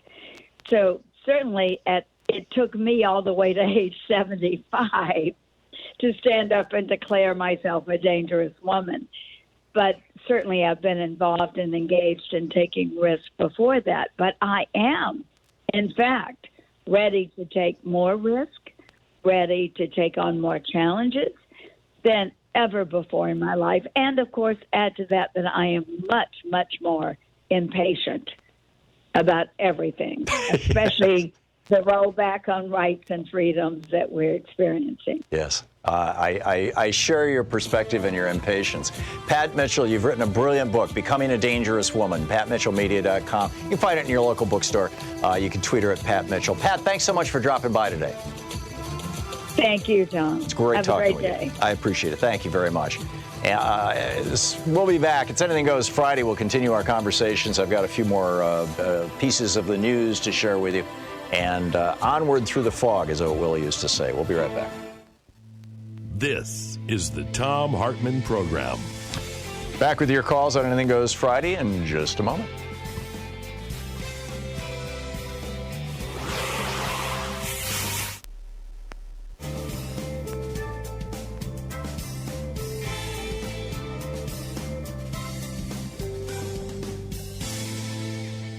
And welcome back. Jim in Los Angeles. Hey, Jim, thanks for listening to KPFK. What's up? Hi, Professor. Still the smartest meeting. You are now influencing Rush Limbaugh. Oh, really? Yes, positively, my friend. I had only heard from you where you should stop calling it quid pro quo and call it extortion and bribery. And the next day, I'm forced to listen to radios. Right. Jim, I'm sorry. Your phone is just like fading in and out, and there's something really funkin' going on. Jim's on line 8, Joyce. If you can figure out what's going on there, let's get a cleaner phone line here. Brent in Kansas City, Missouri. Hey, Brent, what's on your mind today? I believe the slogan, blue no matter who, is intellectually lazy, the equivalent of saying red till you're dead. And I think saying voting blue for you is a little more positive. And then I have a suggestion for the Alabama students that have been threatened. So your voting blue for you is essentially expressing the same sentiment. You know, any Democrat is better than Donald Trump. Yes. It doesn't seem it seems more positive rather than passive. Yeah, I like that. And then I have a suggestion for the Alabama students that have been threatened with removal for booing the president. Right. Bring a newspaper with you when he's announced. Turn your back to him. Read the paper, because a stadium full of people not making a noise is creepy. Oh, that would be fascinating. Yeah, it's going to be interesting. Initially, the student paper had sent out an email or some student organization saying, you know, disruption will not be tolerated and you'll be evicted. And people thought that they were talking about Trump, and really what they were talking about, what they're saying now, was we weren't talking about Trump. That's fine if you want to hassle Trump. We'll see where it goes. Brent, thanks for the call. Jim, you want to try it again? Yes, sir, my friend. Okay, so you said Rush Limbaugh is, did you say Limbaugh is now using the word bribery instead of quid pro quo, or just that I had said it? Yes, and Tom, I had only heard you say that. Quit calling it quid pro quo, because Americans don't understand it. Well, obviously, Rush's whoever employees heard you, and he said that they're now calling it extortion and bribery. And, you know, Rush's in other words, he's upset voice. that Democrats are starting to call what Trump did with Zelensky in Ukraine extortion and bribery. He's decrying that. He's condemning that use of those words. Is that what you're saying, Jim? No, he is saying that no longer, you know, the Democrats are going to call it quid pro quo. They're going to call it extortion and bribery, and he's got 14 million listeners, and you have interjected your intelligence into the Well, I'm not redneck unique race. in this, Jim. I'm not the only one who's saying we need to be using the words extortion and bribery, but although I have said it very emphatically, and I've been saying it very emphatically for a little while now. But it's good to hear that the Republican mouthpieces like multimillionaire Rush Limbaugh are starting to, and Jim, thank you for the call, are starting to wake up to what's going on and say, well, wait a minute, maybe there is a danger here. So it's a good thing. I think it's generally a good thing. It's 20 minutes past the hour here on the Thom Hartmann Program, the place where despair is not an option. We'll be right back.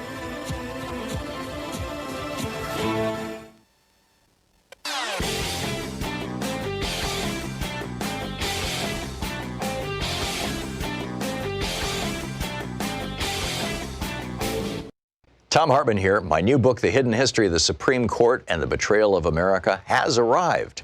What if the Supreme Court did not have the power to strike down laws? Discover the hidden history of judicial review and this scam called original intent. Learn how we can save the planet by modernizing the Supreme Court. And most important, how we can democratize the Supreme Court now before it's too late. From the time Americans wake up until the time we go to bed, everything we do, touch, ingest, breathe, and use has been touched by the Supreme Court. In this book, I lay out the history of the Supreme Court from Alexander Hamilton until how the court overstepped its constitutional powers. America does not belong to the kings and queens of the court. It belongs to the people. The Hidden History of the Supreme Court and the Betrayal of America is available now in fine bookstores everywhere.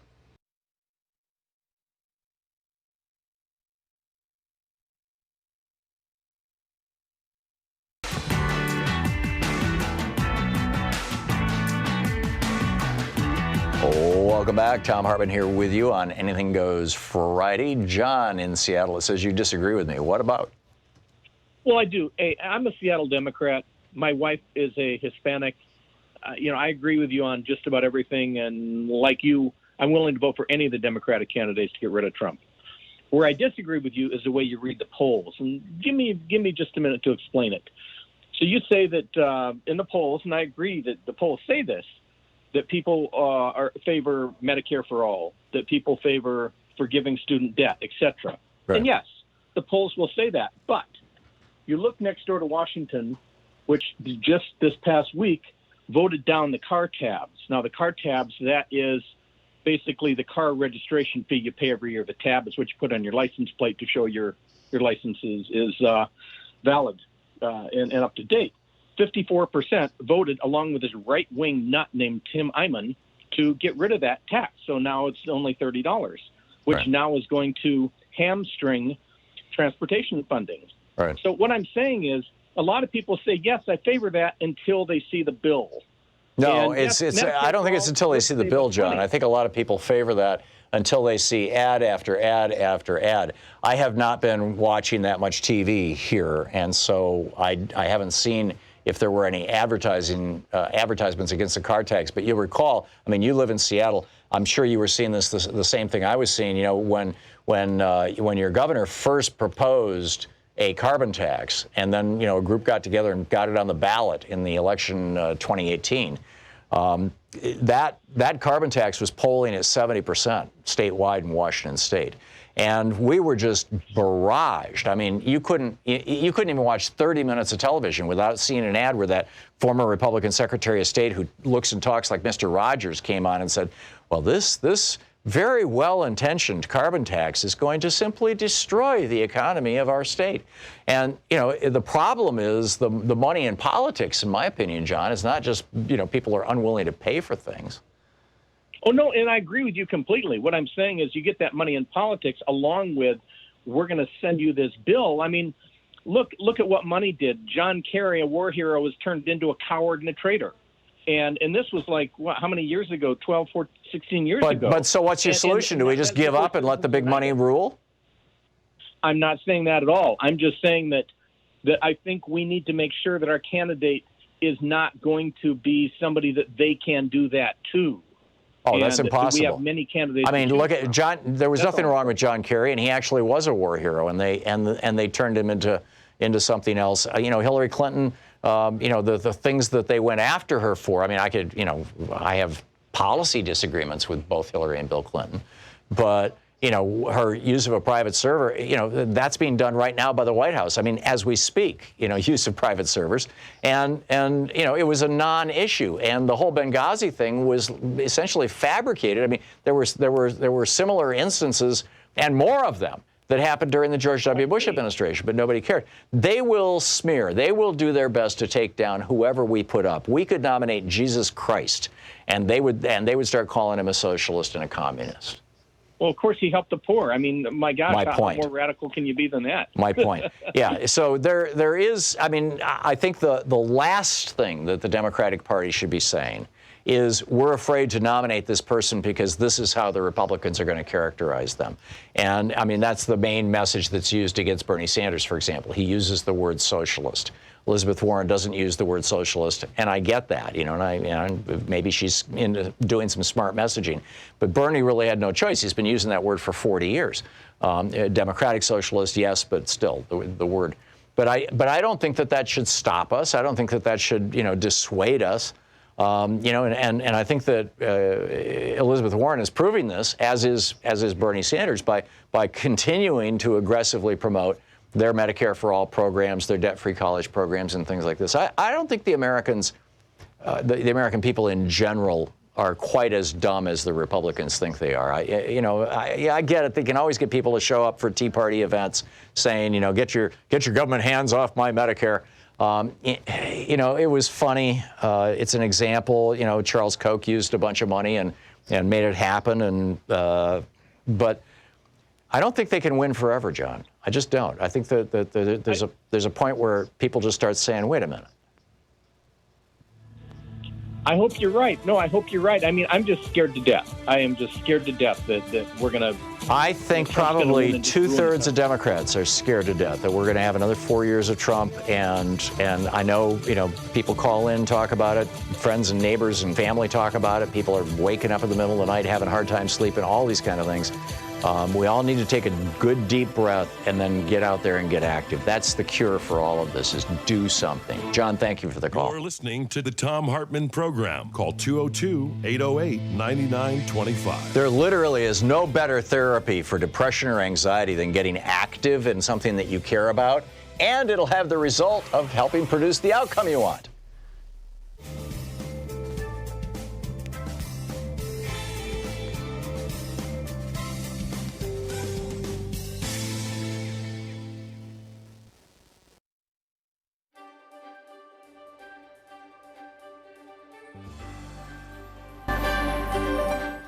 Our book today for the Thom Hartmann Book Club is A Woman of No Importance, The Untold Story of the American Spy Who Helped Win World War II by Sonia Purnell. This is from the prologue. France was falling. Burned-out cars, once strapped high with treasured possessions, were nosed crazily into ditches. Their beloved cargoes of dolls, clocks, and mirrors lay smashed around them and along mile upon mile of unfriendly road.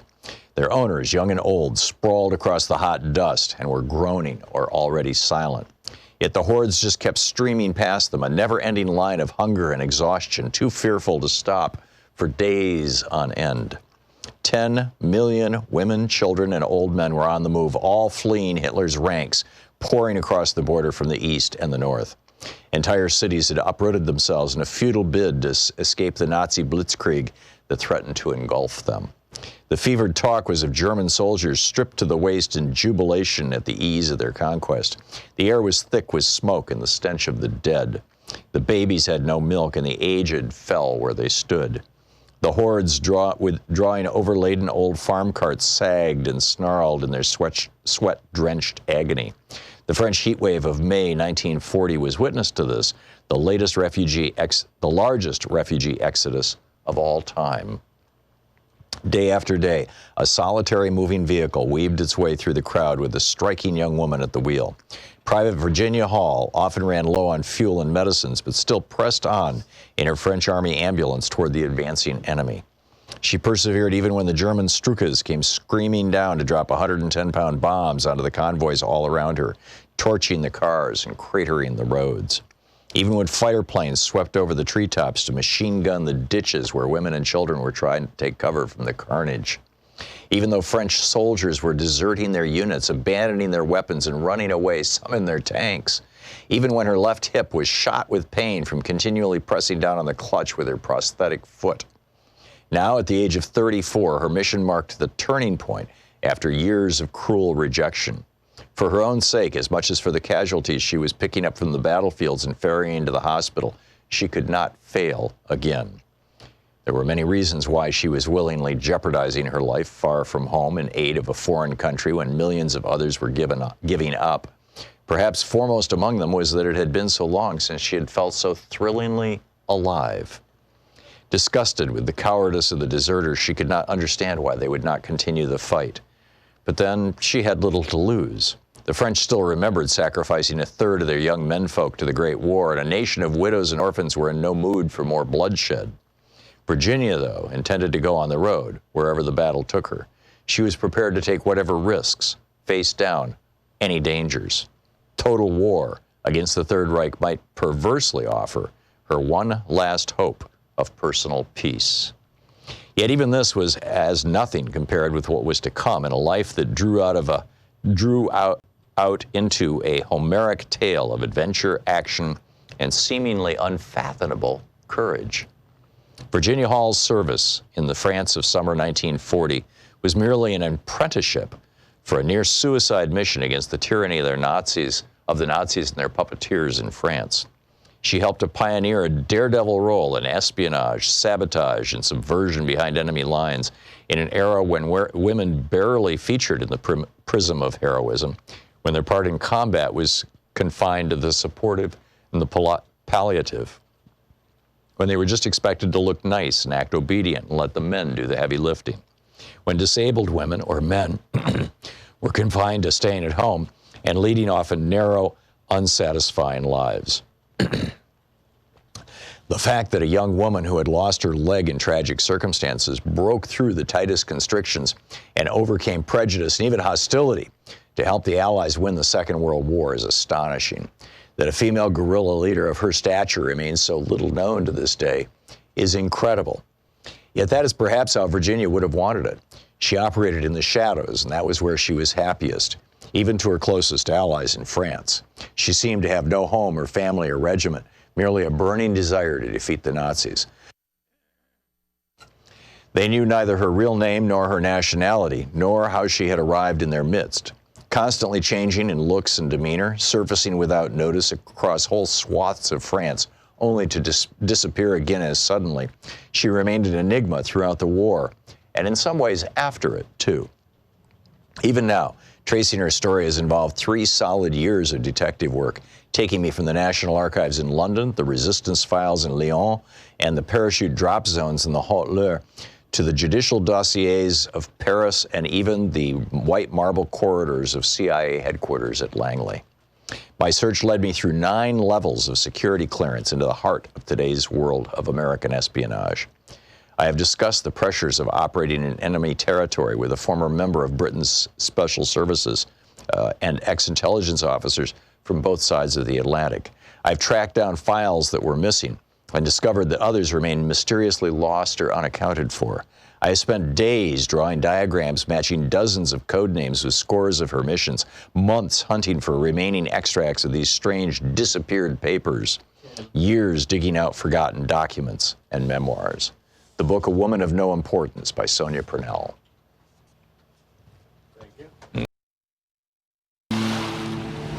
Thom Hartmann Cruise will be sailing in July of 2020. The 7-day Oceania cruise will be going to Bermuda, and I'll be hosting onboard events about the topics of the day. More info at thomhartmann.com or 800-856-1155.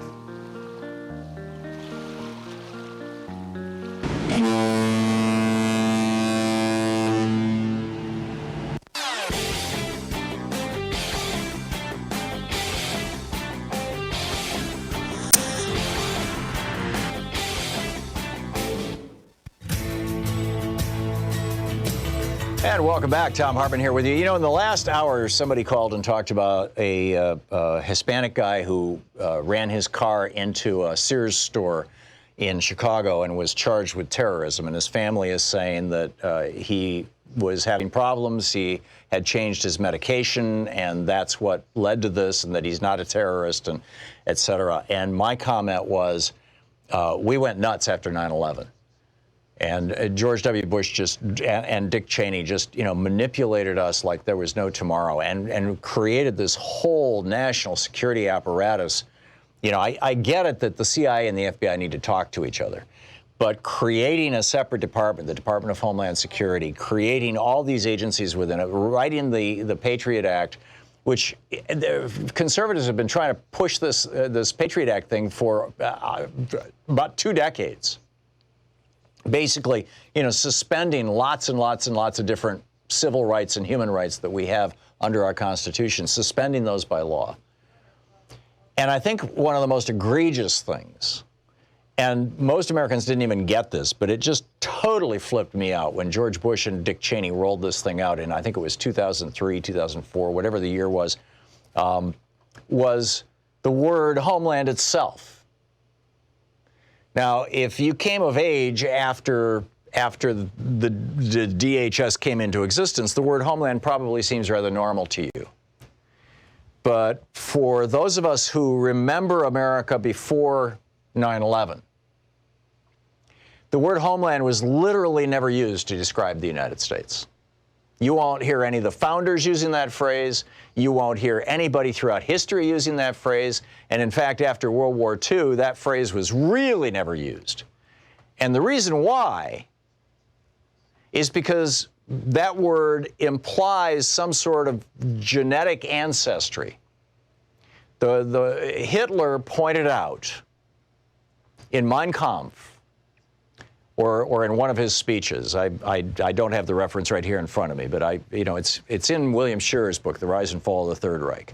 Hitler pointed out that the movement to create the Zionist movement to create a state of Israel, which didn't happen until after the war and after Hitler was dead, but that the Zionist movement to create a state of Israel used the word homeland, a homeland for the Jewish people. And because that was, where the Jewish, where the Bible was written in what's now Israel, a good chunk of it, that was the traditional, quote, homeland. And he said, in order to create an identity, one of his core doctrines was Blut und Erde, or maybe there's another word for the blood, but it basically was blood and earth. It was a different phrase in German. One of those words is different, but that was that was his thing. And so in 1937, Rudolf Hess introduces this word into the German vocabulary. Up until 1937, the Germans and Hitler himself had always referred to Germany as Der Vaterland, the fatherland. But they decided to take this notion of a homeland to make Germans feel like they had a genetic identity, which would make it easier for him to justify killing. So this was before the killings started in a big way, right? And this was even before the invasion of Poland. And that what this would all be about was justifying basically killing people who didn't look like Aryan Germans, whether they were Jewish or whether they were gypsies or whether they were, gay people didn't fit the stereotype of good masculine Germans and things like that.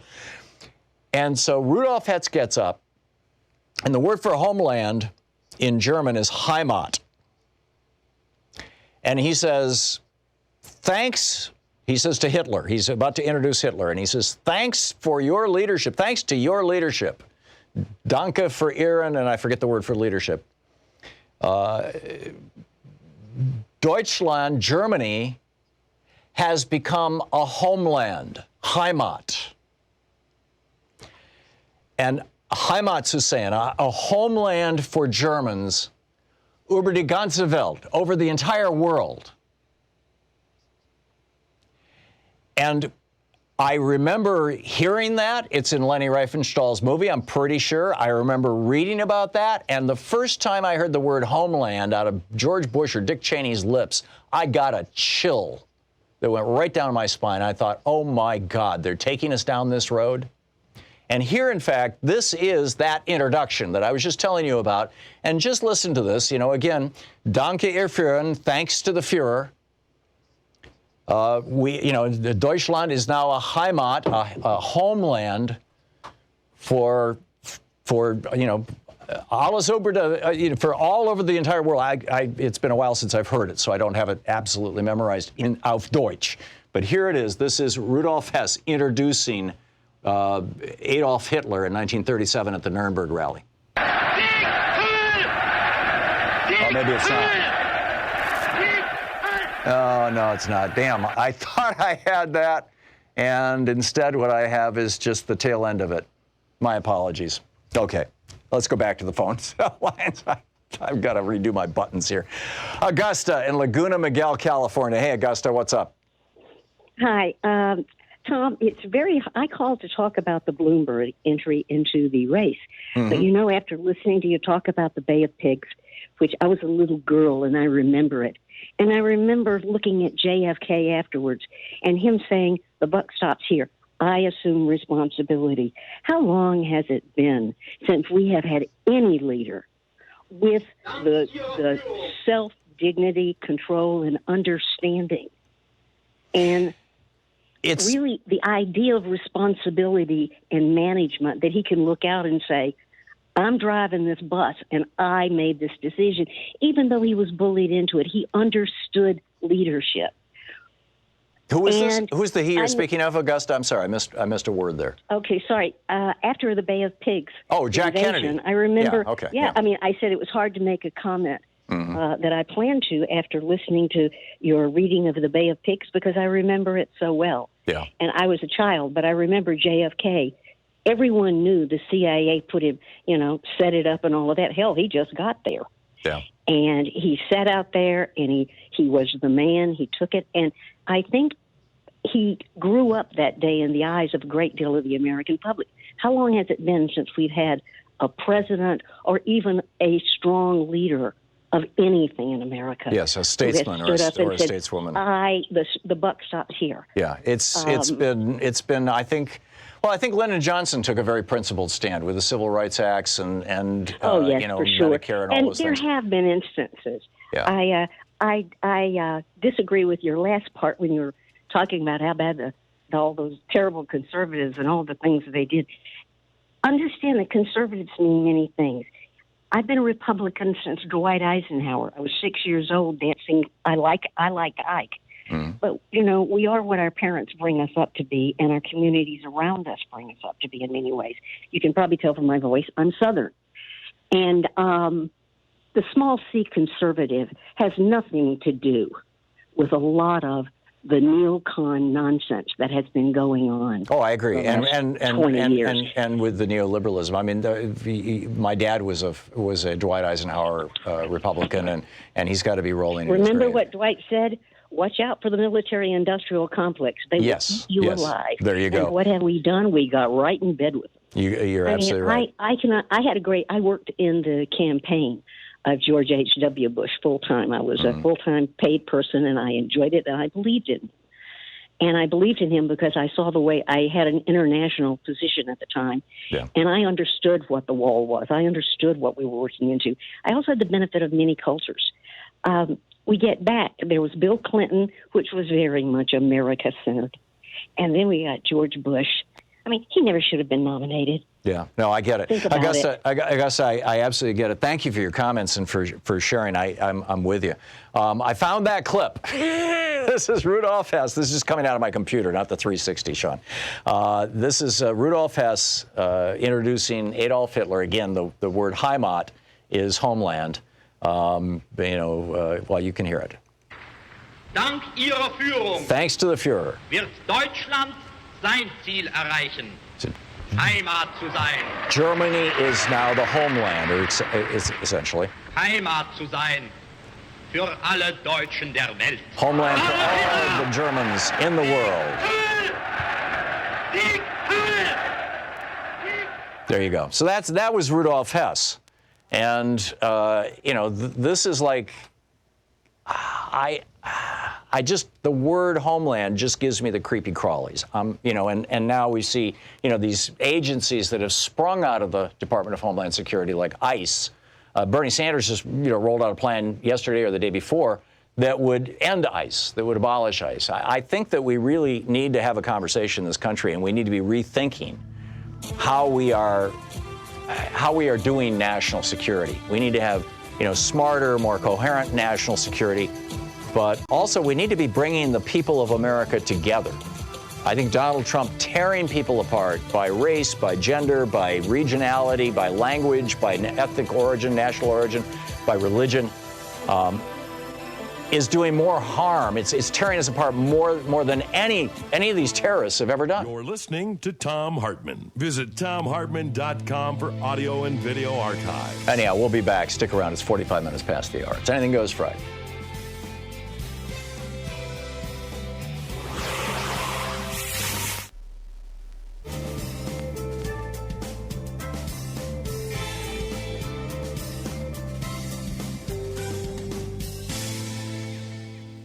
And welcome back. Eric in Erie, Pennsylvania. Hey, Eric, thanks for watching Free Speech TV. What's up? Hey, happy Friday, Tom. Thanks for taking my call. Listen, on this okay boomer phenomenon that's occurring, if you bear with me for a minute, there's a very important linking that needs to happen here between these millennials and the boomers that they're frustrated with. The key distinguishing characteristic is safety, security, and continuity, which the boomers had in their employment, their homes, their pensions, things of that nature. Now, probably about half of the boomers. I mean, we only hit 60% of America being middle class by 1980, and it's been a decline since then. It's now below 50%. But yeah, I'll give you that. And mostly the white boomers. But yes, I get your point, Eric. Right, and that trickled down. Pardon the use of that phrase. Right. Communities got stronger under a good portion of them coming into a working wealth through the boomer generation. And I'm Gen X. I turned 49 a couple of weeks ago, and I'm right between these people. Mm-hmm. And we were the generation that was rushed into college. Every high school graduate needs to go to college now, where a generation before, it was a select few. So these millennials are looking at us Gen Xers, a lot of us really beat up by student and other debt. Mm-hmm. And they're looking at us and the parents who raised us, and they're saying, how did you screw your kids over? And they didn't. They were just along for the ride. The corporate takeover that changed work in America largely over the last 40 years is who is to blame. And these two groups should be united in fighting that, because I mean they're family to each other. They're grandparents and grandsons, and by the way, a lot of us Gen Xers are raising the kids of a lot of those youngsters who were into opioid problems and other problems. It's really a tangling of generations, and it's all because of largely the economic collapse of our work life in America. There's no security, no future planning, so everyone's in kind of a panic, and we're all in it together. They need to realize that. Yeah, and there are two things that brought this about, by the way. One is that the Supreme Court in 76 and 78 ruled that money was speech and basically turned our entire political system over to billionaires and big corporations.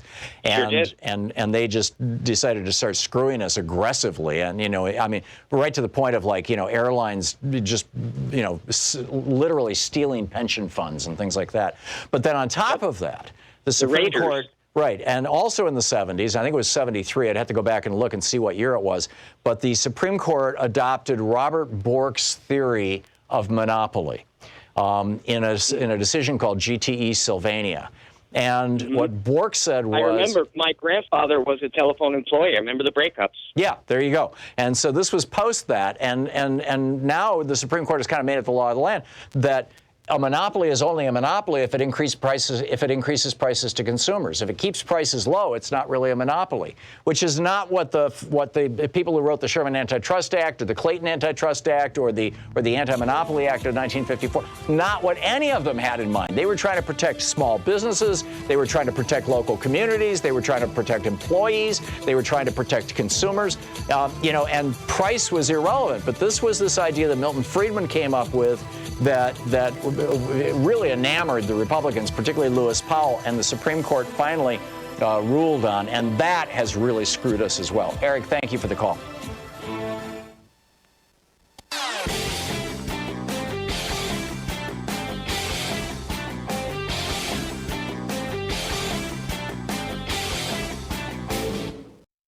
Thom Hartmann here. My new book, The Hidden History of the Supreme Court and the Betrayal of America, has arrived. What if the Supreme Court did not have the power to strike down laws? Discover the hidden history of judicial review and this scam called original intent. Learn how we can save the planet by modernizing the Supreme Court. And most important, how we can democratize the Supreme Court now before it's too late. From the time Americans wake up until the time we go to bed, everything we do, touch, ingest, breathe, and use has been touched by the Supreme Court. In this book, I lay out the history of the Supreme Court from Alexander Hamilton until how the court overstepped its constitutional powers. America does not belong to the kings and queens of the court. It belongs to the people. The Hidden History of the Supreme Court and the Betrayal of America is available now in fine bookstores everywhere.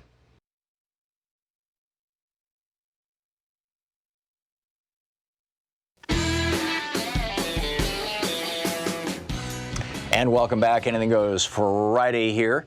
And Stephanie in Everett, Washington, you wanted to jump into the conversation about the car tab vote that just happened in Washington State?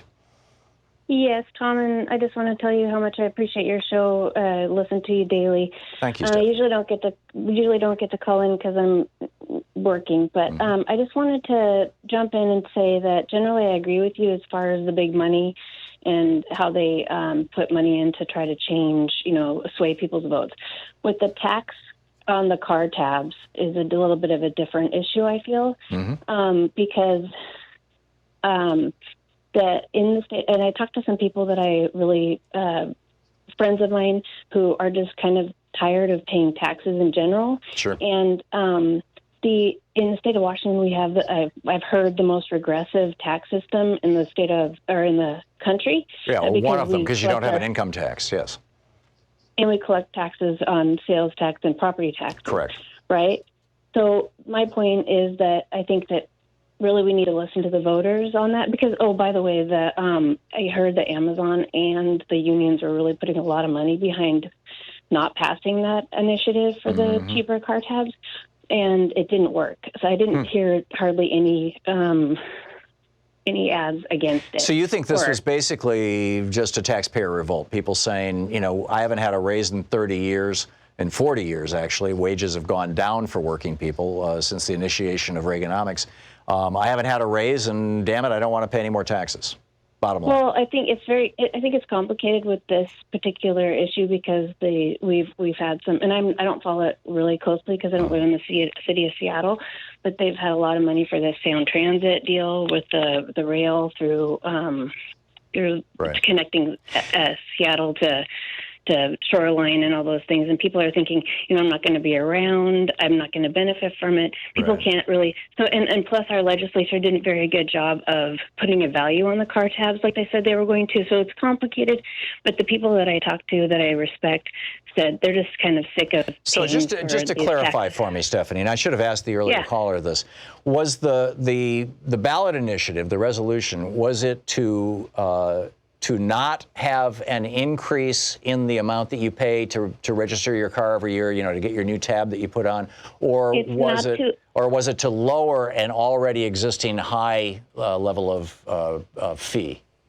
It's to make it a flat amount rather than a percentage of its value, and I can't. So right now it's based on the value of your car. Correct. So if somebody's got a $70,000 car, they pay a higher amount than somebody who's got a $10,000, $5,000 clunker. What's wrong with that? Correct. What I understand is depending on where you live, the different municipalities can collect a different percentage for different local transportation projects depending on where you live. So like I live in unincorporated Snohomish County. I think our tabs are pretty low. They used to be higher, and then Tim Iman's actually been in the area for a while trying to pass these. He's kind of a lousy guy. Anyways, you guys need to get an income tax. I mean, it's just because you've got a wealth tax on middle-class people. That's your property tax. It's what Elizabeth Warren wants to do to stocks and bonds for rich people, and you're paying a wealth tax there, and you've got your sales tax on pretty much everything you buy. And that's my point, Tom. And this is what happened to actually energize me, because we were sitting watching the results come in with my county or my district. And I said, we have a democratically led legislature and our governor's Democrat. We need to be putting pressure on them to restructure the tax. And I don't know how that works. I'm all new to this, but I do think that we need to have the conversation. And I do understand that the Republicans, that's what they're using for the message to get people to vote against Democrats, is that we just want to raise taxes. So it's something to look at. I get it. Fascinating. Thank you very much for the call, Stephanie. Great to hear from you. Charles in Miami. Hey, Charles, what's up? Hey, how you doing, Tom? Good. What's on your mind, Charles? Love you, so. Well, you took me down memory lane not too long ago when you was talking about George Bush and Cheney, talking about the homeland. Because I remember those conversations, Yeah. But I'm calling, and it's also because of George Bush and Dick Cheney. I was listening to Paris Zakaria on the weekend, and they had reporters in there that went down to Ground Zero at the time, when the buildings were coming down. Some of them without permission from the news company. But anyway, now they're suffering from cancer. And there's at least 60 different cancers that's linked to Ground Zero. Right. And my thing is this, to me, we've got an epidemic of cancer again in this whole country. And I'm just wondering, is this a confluence of, materials that's all in these buildings, materials to make up the plane? Oh yeah, it absolutely was. Are they intersecting in different ways now? No, it's also there's forgive my interrupting, but I'm looking at the clock and I got 20 seconds. There are 80,000 chemicals, in our environment right now that we are all exposed to and we're all absorbing, and only 4,000 of them have ever been tested to find out if they cause cancer. I mean, it's just like, we have stuff in our food that causes cancer. And frankly, if we had a national health insurance plan where everybody was paying into it, we might, like Europe does, most European countries, we might have laws to protect people from all these chemicals like Europe does, because they don't want to have to pay the cost of the cancer. But with private health insurance, Charles, you and I are paying the premiums, or our employers are paying the premiums. And so, the government has no incentive to get aggressive in cutting out all those carcinogens that are in the environment. So, another advantage of Medicare for all. You're listening to Thom Hartmann.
Our book for today on the Thom Hartmann Book Club is Kingdom of Lies, Unnerving Adventures in the World of Cybercrime by Kate Fazzini. This is from the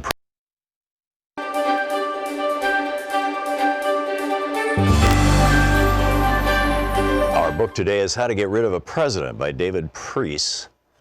And this is from the chapter Rejected by the Party, starting on page 12, kind of mid-chapter.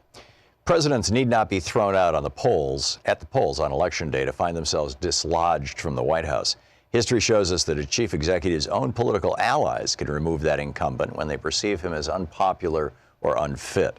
Refusing to nominate a president for a second term, or better yet, getting the incumbent to realize that he should walk away before it becomes an embarrassing vote at the convention, does bring the party significant pain. But many politicians have calculated that discarding their own party's toxic president by internal action is better than waiting for the voters to do it. This dynamic remained absent for the first half century or so of American politics.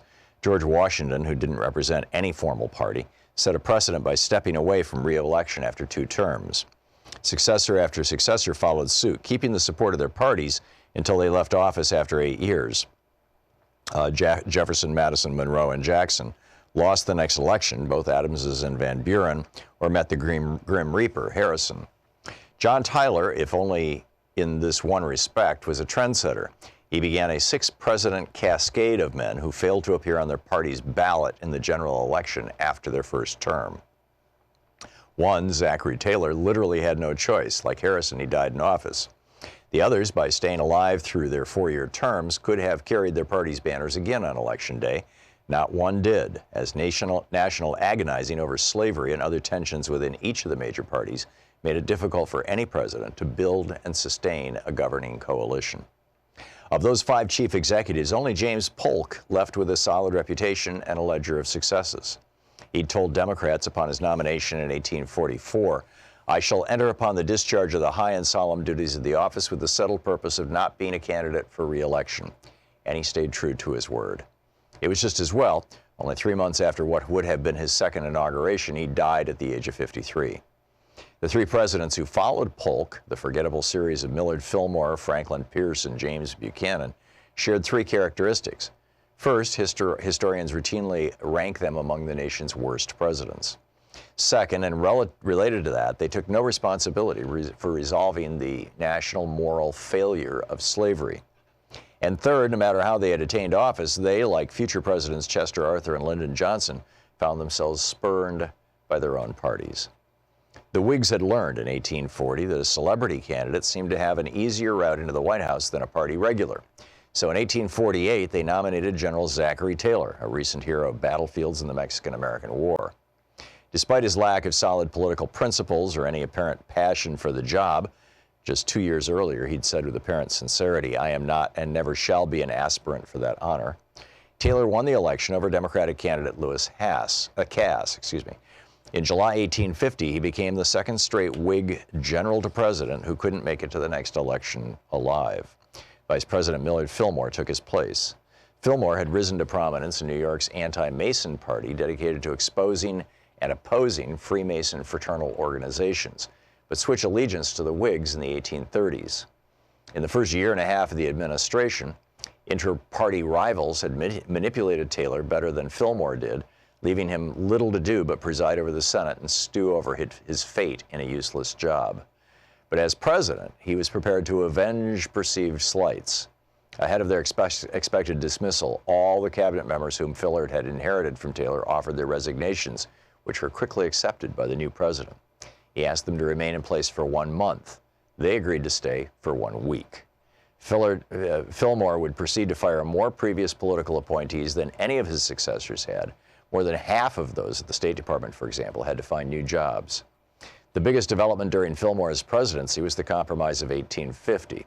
This set of bills admitted California to the Union as a free state, allowed the organization of the Utah and New Mexico territories without reference to slavery, resolved both the Texas state boundary and the Lone Star State's remaining debt, abolished the slave trade in the District of Columbia, and reaffirmed the fugitive slave law that required the returning of slaves escaped across state lines. Fillmore signed each bill, believing this package of measures had fixed what he considered an annoying issue that kept getting in the way of his other priorities. The compromise bills delayed a war between the states, but at a cost. They not only perpetuated slavery, but split the Whigs further apart, as most Northerners refused to abide by the fugitive slave law. Congressional elections in November 1850 increased the Democratic opposition's majorities in both the House and the Senate. The rest of the president's term was so bad that the highlight might have been the start of Commodore Matthew Perry's voyage to Japan to open that country to American trade, even though he didn't arrive until Fillmore left office. Not long after rising to become the chief executive, Fillmore declared he wouldn't run again in the 1852 election. He reiterated that in 1851. But the trappings of presidential power and the pleas of his remaining party faithful convinced him to retract that pledge and make a late entry into the field of candidates.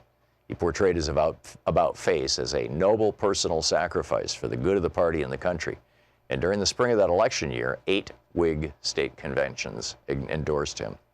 As delegates gathered for what a leading historian of the era calls the longest, most rancorous, and most debilitating Whig National Convention ever to meet, the first tally had Fillmore in the lead. How to Get Rid of a President.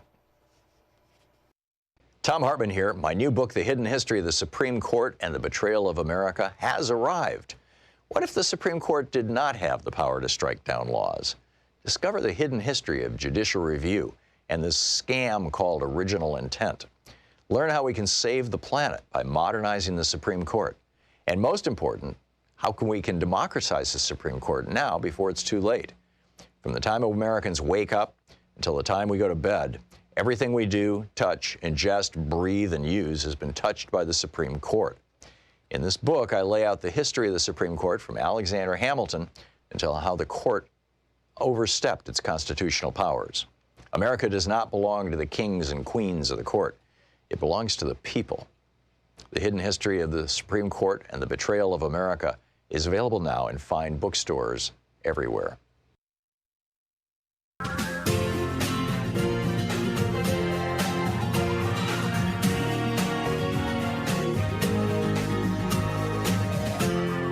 This is the Thom Hartmann Program.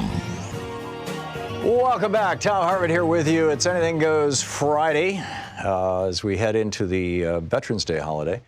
And I want to just share a couple of clips here with you. The first is Jack Kennedy. The second is FDR. Jack Kennedy, John F. Kennedy, President Kennedy, before he became President Kennedy, which is what this is a clip of, was pretty upfront that being a liberal was a good thing. He was proud to be a liberal. And he gave a speech where to the Liberal Party of New York, which New York has fusion voting, so you can be on 2 different ballots. You can be on the Democratic Party ballot or the Liberal Party ballot, and either vote is a vote for the same person, for John Kennedy in this case. So he gave this speech back in 1960 as he was running for president of the United States. And these 2 clips that I'm going to share with you, I think capture the essence, in part because an earlier caller, invoked John Kennedy and the Bay of Pigs and said this is when we all kind of grew up as a nation. It certainly was a generational thing. But I think that also what this does is it tells us how Democrats who win, Democrats who win repeatedly, Democrats who are beloved, Democrats who cow Republicans, who the Republicans just cower in the corner in fear of. This is how those Democrats talk. So first, John Kennedy. What do our opponents mean when they apply to us the label liberal?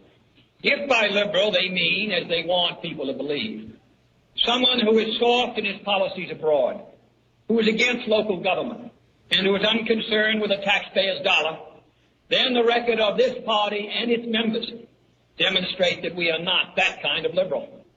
But if by a liberal they mean someone who looks ahead and not behind, someone who welcomes new ideas without rigid reactions, someone who cares about the welfare of the people, their health, their housing, their schools, their jobs, their civil rights and their civil liberties, someone who believes that we can break through the stalemate and suspicions that grip us in our policies abroad. If that is what they mean by a liberal, then I'm proud to say that I'm a liberal. So that's Jack Kennedy, just basically, coming out and saying it. And then here's FDR. Never before in all our history have these forces been so united against one candidate as they stand today. They are unanimous in their hate for me, and I welcome their hatred. There you go. And I think this should remind us now, we've got, another cranky billionaire who has jumped into the Democratic, or looks like he's fixing, Michael Bloomberg, fixing to jump into the Democratic Party primaries, and, we'll see where it goes, but I think the billionaires are getting nervous. In fact, there's a headline over in the Financial Times today, the billionaires are getting nervous, specifically saying that. And probably the people who have fallen under the sway of the billionaires, billionaire Rupert Murdoch owns Fox News, and Fox News on a fairly regular, fairly daily basis conveys, quote, facts, information to people that it turns out are just lies or spin. And between Fox News and right-wing hate radio, they've done a really good job of taking some, otherwise intelligent and decent people and turning them into kind of sad caricatures of what the billionaires think American conservatives should be. I mean, it's really very sad. It's become essentially tribal. Eddie in San Antonio, Texas. Hey, Eddie, what's up? Hey, Tom. How are you? I'm well. What's on your mind? So I heard you earlier say that Trump is dividing this country along racial, political, gender, all these lines, religious, right? Yes. How do you say that? You guys are the party of identity politics. You guys invented identity politics. If you're Hispanic, like I am, I should be voting Democrat. If you're African American, you should be voting Democrat. If you're LGBTQ, you should be voting Democrat. That's you guys' message, is dividing us along these little fractions. I would say that the message of Donald Trump is that, Trump has his. Oh, we've got to get Muslims out of the country. I'm sorry, Eddie. I don't think anybody's buying that stuff. That wasn't his message. His message wasn't get Muslims out. His message wasn't don't let any more Muslims in. I mean, it's the same thing. And brown people from Mexico, they're terrorists and they're rapists and stuff like this. I mean, that's not what he said. That's a mischaracterization of what he said, Tom, and you know it. No, I think that's exactly what he said and what he has been saying. What he said. I watched it. And look, once again, let me remind you, or let me restate this. I am Hispanic. I am the immigrant. Not my parents, not my grandparents. I am the immigrant. Yeah. I've lived in this country since I was 15 years old. I came here from South America. I'm brown as brown gets. Okay? Have I experienced racism? I absolutely have experienced racism from individuals. Absolutely. I've lived 90% of my life in the South. Okay, what is my situation? I'm 44 credit hours shy of my bachelor's degree, but I don't care about my bachelor's degree. I'm a business owner. I built my own company despite not being white and despite not being an American citizen. What does that have to do I'm a with whether Marine Donald veteran. Trump is using race? I mean, Donald Trump, the guy who said he doesn't want black people counting his money, he wants little guys with yarmulkes. Donald Trump, the guy who promoted birtherism, saying that our first black president was not legitimate. Donald Trump who said that Hispanics were literally rapists. There's nothing racist about it. Let me finish here for a second. I'll let you talk for a minute. Who literally says that, opened his campaign by saying that Hispanics were rapists and murderers. Who said that a judge of that. That's not what he said, Tom. You're hanging on to a mischaracterization Those were his exact of what he said. phrase. He said that a judge who was presiding over the case of the fraud that was his university, that he later admitted to and paid a $25 million fine for, that judge could not be unbiased against him specifically because that judge was Mexican. Because everybody knows Mexicans hate Donald Trump. Trump was saying he wanted to ban all incoming Muslims. Once again, you're mischaracterizing what he said. I am not characterizing. Certainly, I'm characterizing what he said. He has tweeted white supremacists. He called he uses Pocahontas as a slur. He said that there are very fine people in Virginia who were wearing Nazi swastikas. He's attacked kneeling. That's not what he said. NFL Once players. again, you're mischaracterizing. Very fine people is the exact phrase he used. That is the phrase he used. There are some very fine people on both sides. Yeah, but you're taking one little segment of everything that he said. He has referred to people coming into this country as an infestation. He has been taking he's been taking children away from their parents, over 5,000 of them, and putting them in cages. Obama. He said that. So was it? Those places are from President the Obama Obama era, was not Tom. separating children from families. He was the only Those separation. cages No, are let me from finish the my damn Obama sentence here. era. The only separation that occurred during the Obama administration was trafficking. When children were being trafficked, if they were being brought into this country by people who were not their parents. But Trump changed that policy. From the Obama era. Eddie, you are. I'm sorry. You are just absolutely wrong. And No, I'm not. You are, Tom, and you're mischaracterizing it. The worst part about it is that you are flat out, blatantly lying. Yeah, right. I think that anybody who is listening, I think we have all seen Trump do this. We all know what's going on. We all know the story, Eddie. What the media has done. Keep it up. Good luck. I wish you the very best, but not going there. There's even more, actually. He was belittling the intelligence of black lawmakers. He attacking. Look at what he went after Haitian immigrants. He went after NFL players, all black. We'll be back. It's 15 minutes past the hour.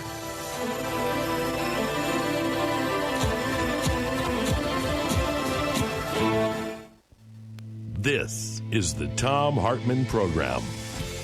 Hang on. We'll be right back with more of your calls in just a second.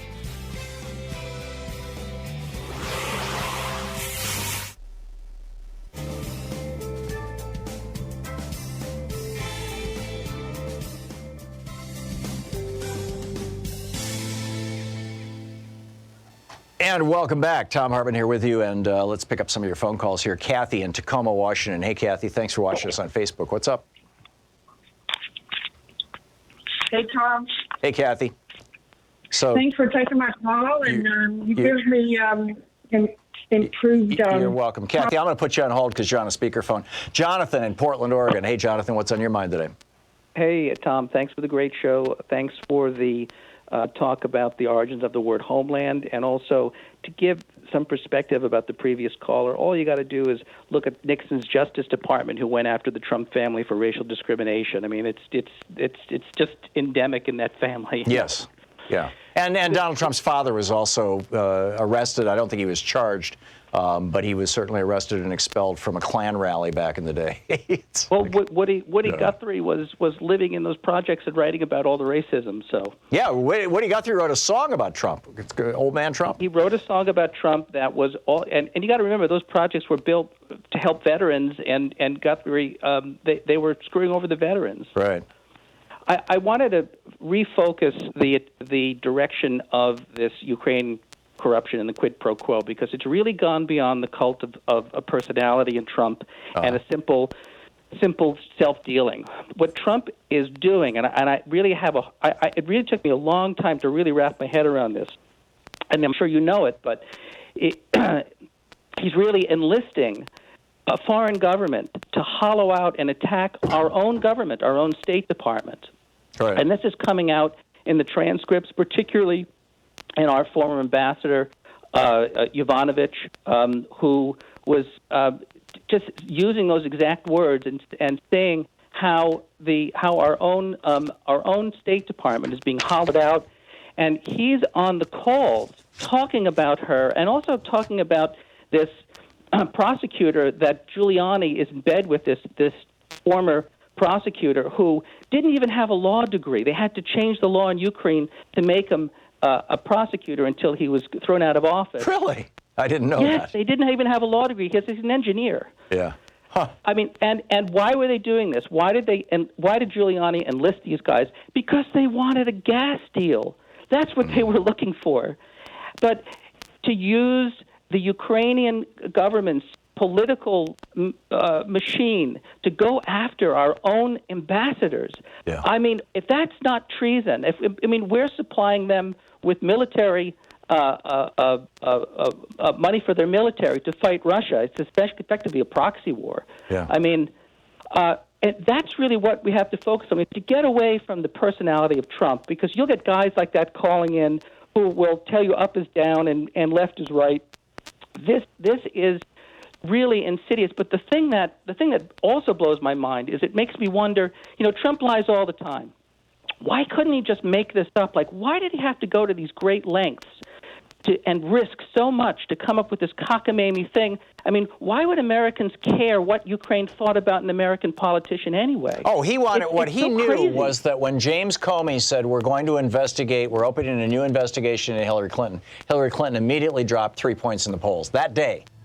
And Trump knows that. And so he's figuring that if a foreign government can speak with authority, if the president of a foreign country can come on national television, and it was scheduled to go on CNN, and say, we are investigating the Biden family, that would, he was expecting the same result. That, in my opinion, that's what was going on. Jonathan, I'm sorry we're out of time, but I got to run.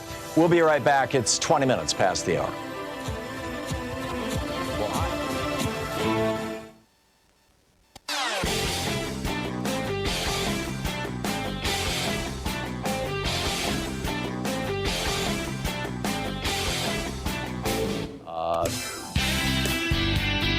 Welcome back. 20 minutes past the hour here. Thom Hartmann and Norma in Montgomery, Alabama. Hey, Norma. Thanks for watching Free Speech TV. What's on your mind today?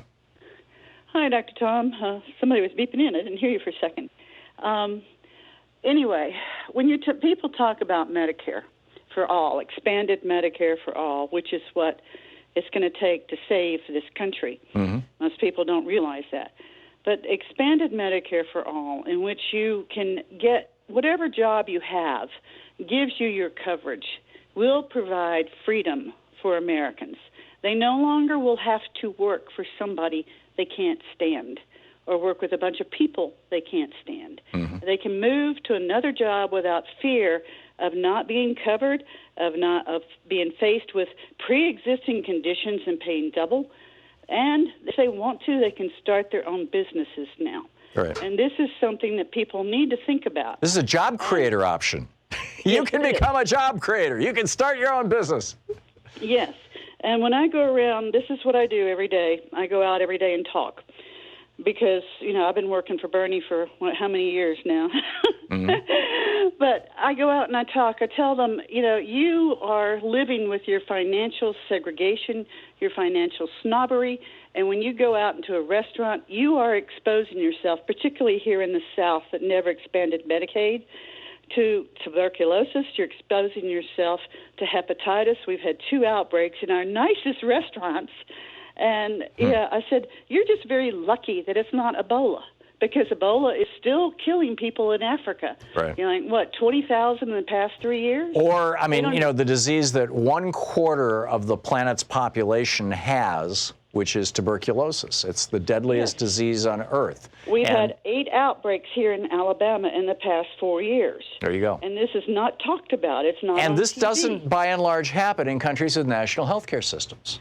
No, and if you think your kid is safe going to school every day in a school that has been cleaned by contract people who have no benefits, who had never, they never can get ahead. All they're doing is wiping it down every day.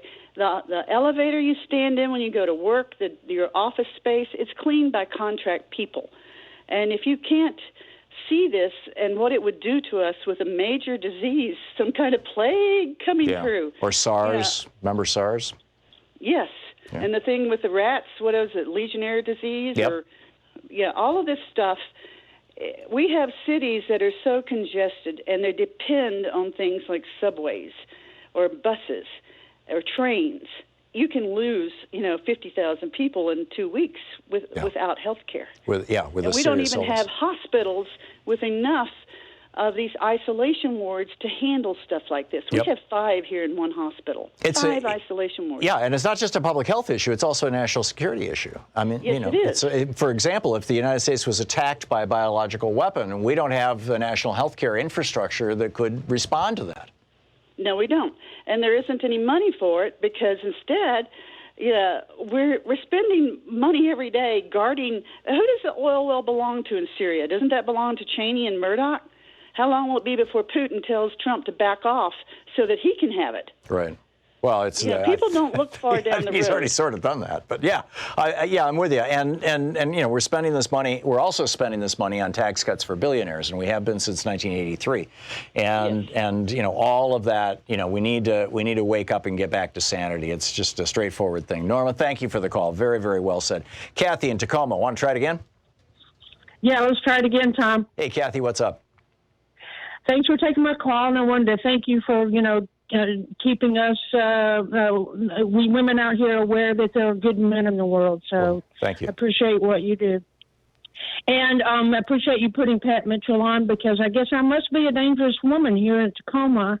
I was one of 10 people arrested last summer at the Northwest Detention Center, and we were lawfully protesting the separation of children. And so at the border. Good on you, Kathy.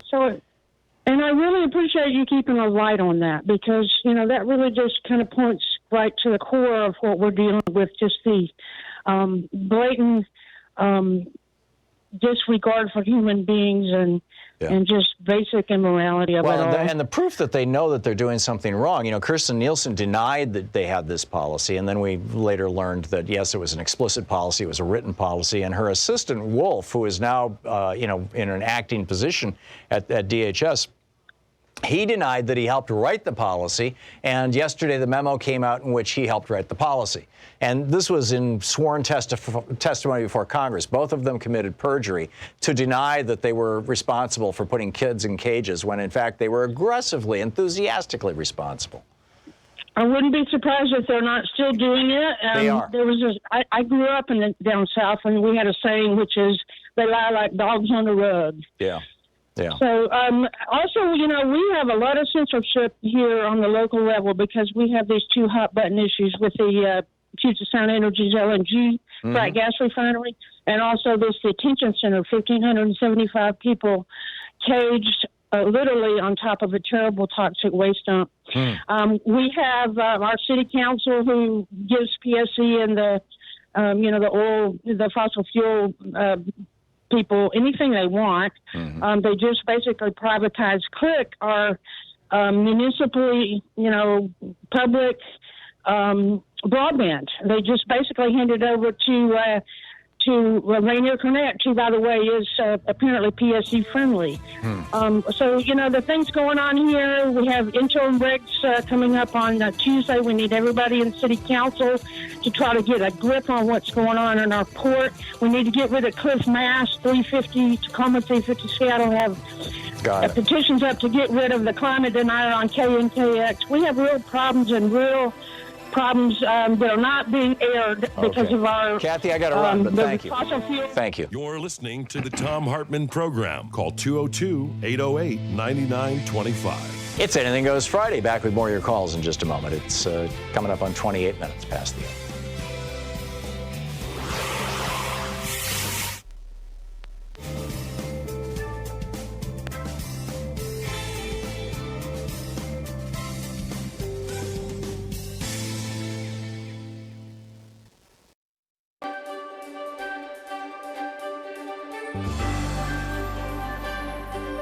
We're reading today from Warrior Is by Harley and Robin Zephyr.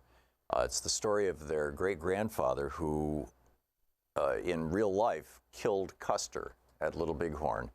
And in fact, there's a map of the war, as it were, the battle. And they say that he is now the spirit keeper of Custer, which is remarkable. And there's a page-and-a-half introduction to the book, and then it becomes, a historically accurate novel, basically. This story is the traditional and cultural account of the life of Nikogju Lakota warrior Mato Nyanpi, saved by Bear, which his name in English, also later known as Scarleg. Warrior is based upon a true story. What you are about to read has been told to us through our family, passed down as oral history from generation to generation. Every family has its own story. This is ours. It's up to you to visualize and experience the events described herein in order to determine what you believe or what you choose to accept from what you learn from these pages. You've likely never read a story quite like this before. In Warrior Is, the reader is able to visualize and experience the events and circumstances of Mato Nyanpi's life. Many times the story is told in the present tense, such as if you were walking with Saved by Bear and his people as the events unfold. This was our original manner of storytelling. Other times the story is narrated in the past tense to account for a past perspective. Those of us who may not be entirely fluent in particular words or specific language, as much as we may be fluent in spirit and honest communication, the life messages many times can be more meaningful than just the written or spoken words. Warrior Is follows the timeline from the time of creation, moving through Saved by Bear's birth in 1849, and going up to July 1876, 2 weeks after the Grass Battle. Please exercise your free will and follow your conscience when reading this story. The spiritual side is called upon you to open your spirit so that you may read this tale and learn about these events through your own spirit. And, continues sort of like in that line, but here, right to the book. Prologue. He smelled the yellow of the sun. His spirit was alive and energetic. He felt the energy in his chest and all along the blood running through his veins. He looked to his left to see his great friend by his side. The strong scent of sage caressed his nostrils and reminded him of home. The movement over the high-running hilly ridge to the south caught his eye. He and Swift Bear sensed and felt the pathway opening up. So much had occurred so quickly, so suddenly, so dramatically. Their call to duty, his call to duty, filled his mind, his heart, his spirit. Today, it was meant to happen. It was presented to the people from the Creator. The plan was made. The warriors summoned. The preparation was done. It all led to this place, this portal in time. The sparse clouds to the west resembled mare's tails, and for a brief moment he remembered his white stone friend in the White Mountains. He remembered his spiritual commitment to protect his people, Grandmother Earth, and the sacred Hisapa. And time stood still for a moment, a small moment in time, through all of the ancient and original history of all the moments of time.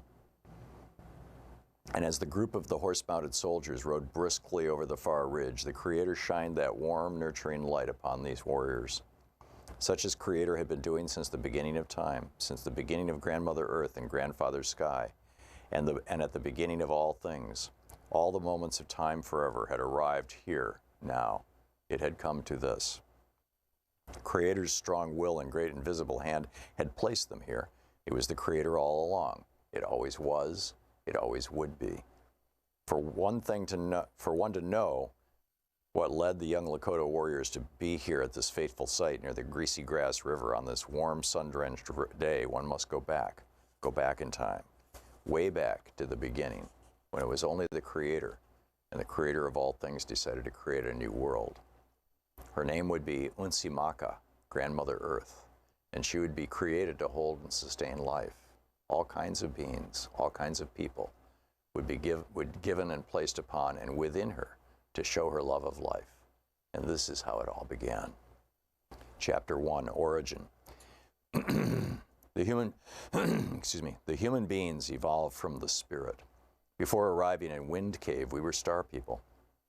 Many of us came from a place called the Pleiades, the Seven Sisters, an ancient star grouping and constellation that contains worlds comprised of the gift of life-giving water. Water is life. Mini Wiconi. The Pleiadian influence is an absolute, but those of us who claim to be relatives of the Pleiadians share a common bond with other indigenous people, regardless of where we are geographically on the earth. We will always remain Pleiadian star people. Spiritually, we have become human beings of different races and ethnicities, but the origin of our spirit is the water. And for us, and as to who we are, as the tribal people in a family way, our name is Minkoju, its evidence. It means life's subsistence through the gathering and planting by the waters and or river. The Minikoju spend their lives living by the waters. This is something that many of our own people do not know or understand, but this is our history, not only of our physical existence, but also the history of our spiritual existence on Unsimaka. The book is Warrior Is by Robin and Harley Zephyr. Want to connect with the show online? You can find...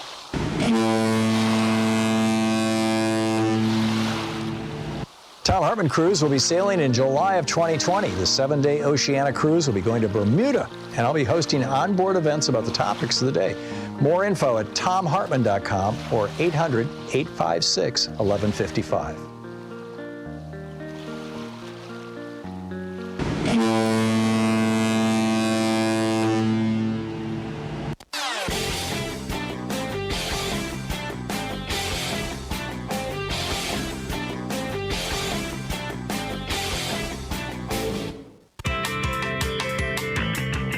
And welcome back. Anything Goes Friday here on the Thom Hartmann Program. Romy in Berwyn, Illinois. Hey, Romy, what's up? Hi, Tom. I've never called before. This is my first time. Well, thank you. So, welcome to the show. But I love to hear your show. I was fuming when this man called and said that everything's a lie. Whatever you say about Trump is a lie. I'm from the town of the judge that you were talking about from East Chicago, Indiana. Yeah, Judge Curiel, wasn't it?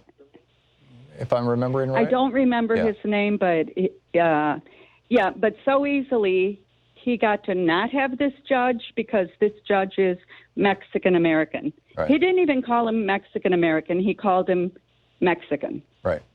So what does that mean? We are not Americans?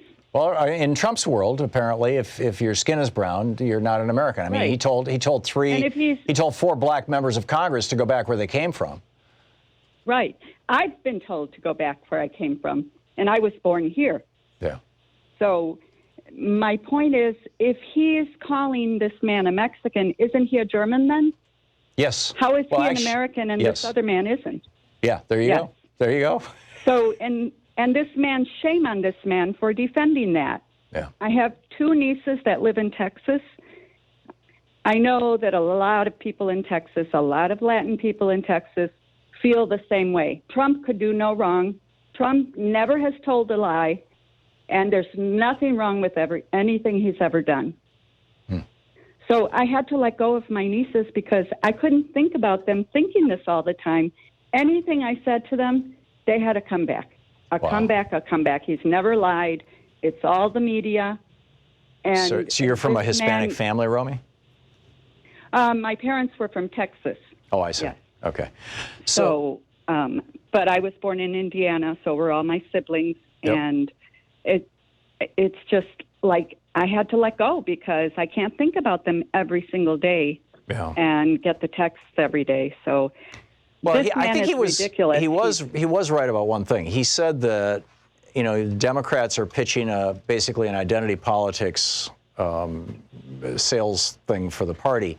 And I would say right straight up, if you are a working class person in the United States, if you're making, under $60,000 a year, you really need to be voting Democratic if you're concerned about your future and your kids' future, particularly if you want your children to go to college or inherit a better world.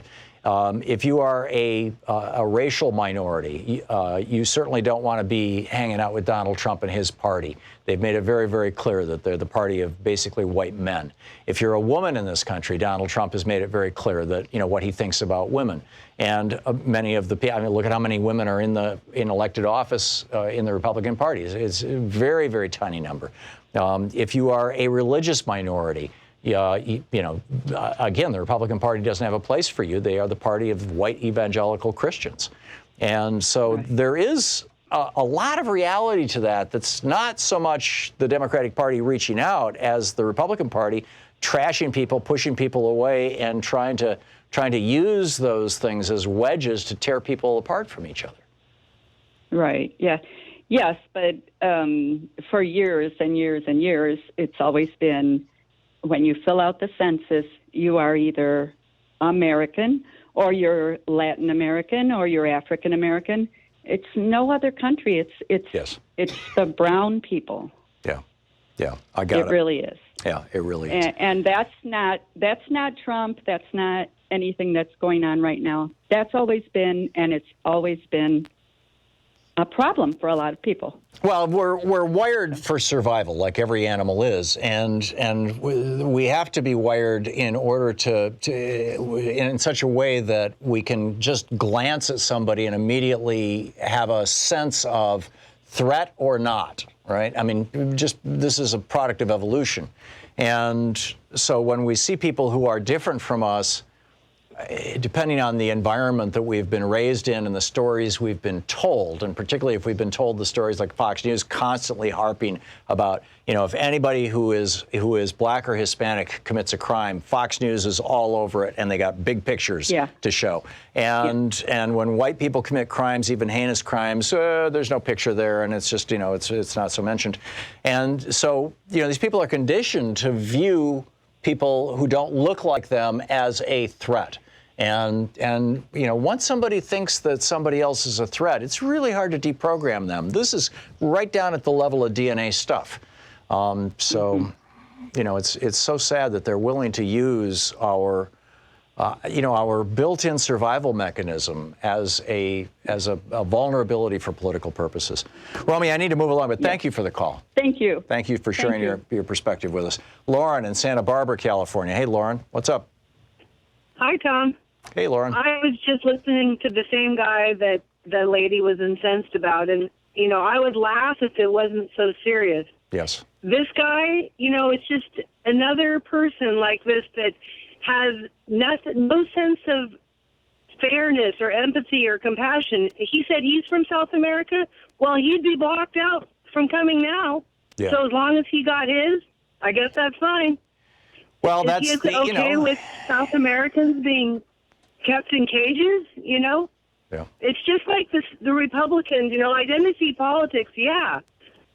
If you're a LGBTQ or if you're Hispanic or black, you should be voting Democratic because that's the party that's helping people.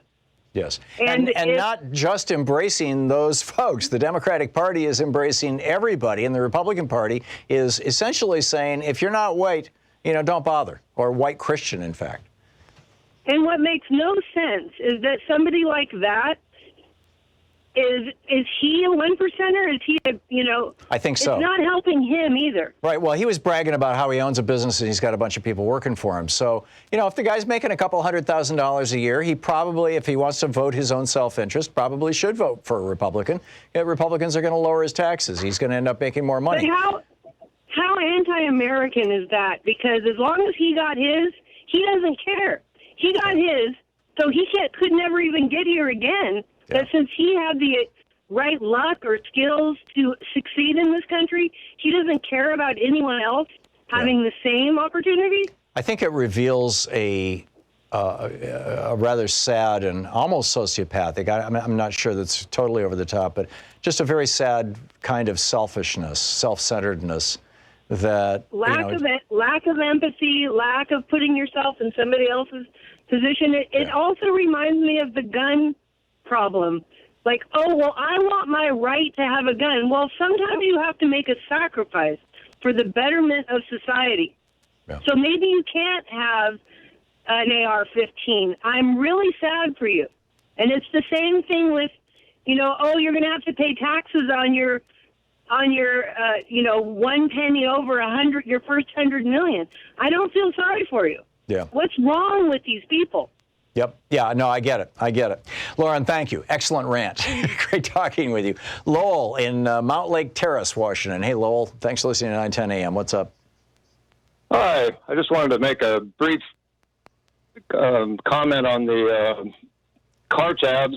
This is in the Washington The State. real reason, in Washington State, the real reason that was rejected was the fact that they were overvaluing individual cars. They'd take, like, my car was a 2005 Dodge, and they would value it at like 5 times its actual value.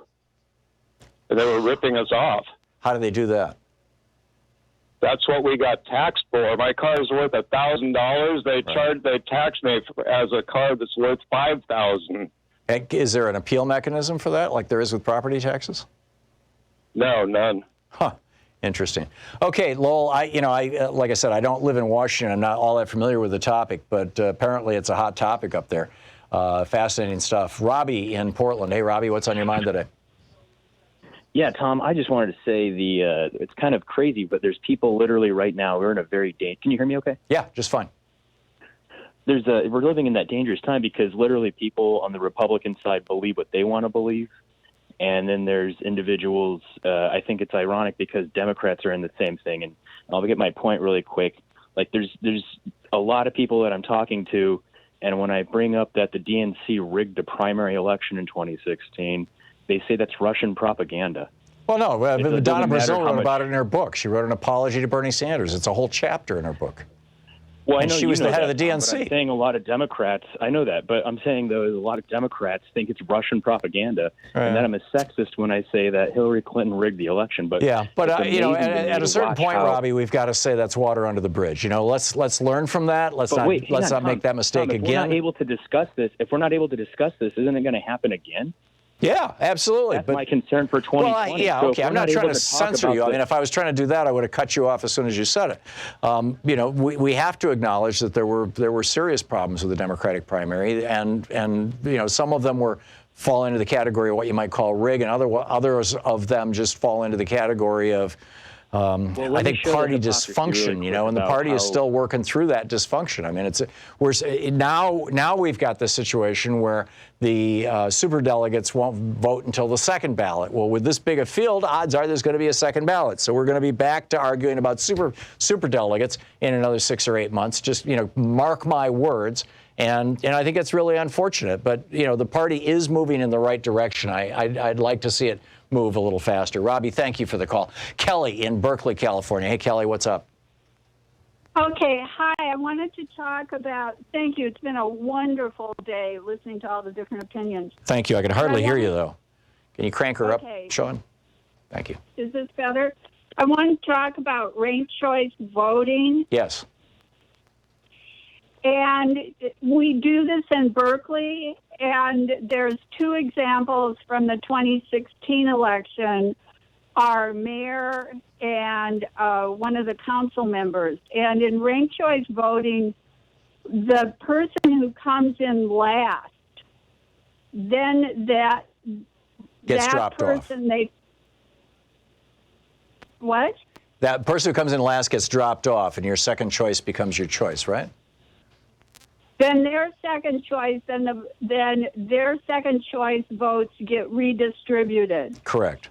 And then they keep moving up the line. So on the council member, there were 3 people, and the person who initially came in second, Cheryl Davila, when the votes were redistributed, she took the lead and became the elected council member. Yeah, there you go. I did a very bad job of trying to explain this yesterday, and somehow I got into this thing about the person at the top.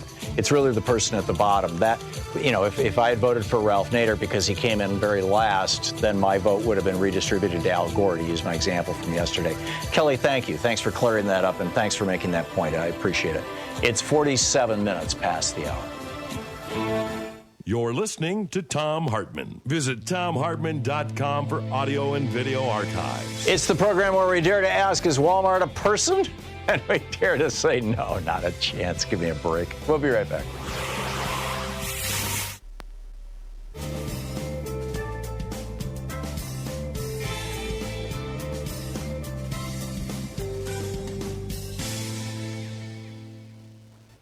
And welcome back. Robin in Kingston, Washington. Hey, Robin, what's on your mind today? Well, I just wanted to give a hearty shout-out to both you for having her on your show and Pat Mitchell, who is cracking a group of people in this country whom I call part of the great gray nappers, and she's talking about elderly or older women who can, if they re-engage, can really have a significant, powerful force.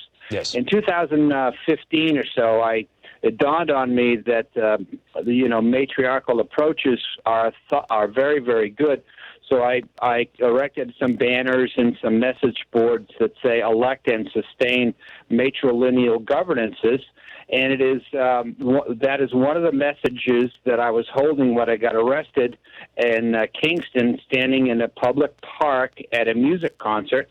And so I'm just saying that there is power in all of this. And to close out, I just want to remind everybody my position. 2020 election depends upon women and youth of all colors turning out. And if we don't do that, we will not win. There's going to be such a media campaign. Yeah, no, I absolutely agree. It doesn't mean, though, that if you're a man, you shouldn't vote. No, that's not what I mean. All of us. No, but Tom, progressive men know what I'm talking about, and non-progressive men are Trumpsters, and they'll just say I'm talking crazy again. Okay, I don't need to say that. Progressive men are there, but it's going to be the people that Pat Mitchell is really trying to reach out to in her book, and I just want to commend her and commend us. We've just got to move forward. If the people who have gray hair right now do not do something different than they did in 2018, 16, 14, 12, 10, 8, okay, if they do not do something different and something more, okay, than they've ever done, it doesn't have to be history, it doesn't have to be radical or crazy. You just have to do something more. And if they do, we will win. Thanks a lot. You're welcome. Thank you, Robin. Troy in West Richland, Washington. Hey, Troy, what's up? I've just been hearing some of the immigration talk and, the concerns that people have. I wanted to invite everybody to check out the book Empty Planet, The Shock of Global Population Decline and Why Immigration is So Important to the Economy of the U.S., not just as a humanitarian thing, which is also very important. What's the thesis of the book Empty Planet? It's written by a couple of Canadian gentlemen. The idea is that we're seeing below common trends in rebirth rates. So our population for instance, the United States has a 1.9 birth rate, and that is low. It's below replacement value. Japan's been going through this for about 30 years, yeah. Right, and China has a 1.5. So we're seeing, China being the second most populous country in the world, and then you see India with a new one at 2.1, which is not just barely replacement value. Right. So why is that a bad thing? So it's not necessarily a bad thing. It's just that in the United States, as our population declines, we don't have an economy designed for declining growth. So it's the stuff that we need to plan around, basically. Right. And so if we're not having this discussion about bringing immigration into the United States, our economy will start to decline. Yeah, interesting. Troy, thank you for the call. I appreciate it. And I'll have to check out the book. We'll be right back.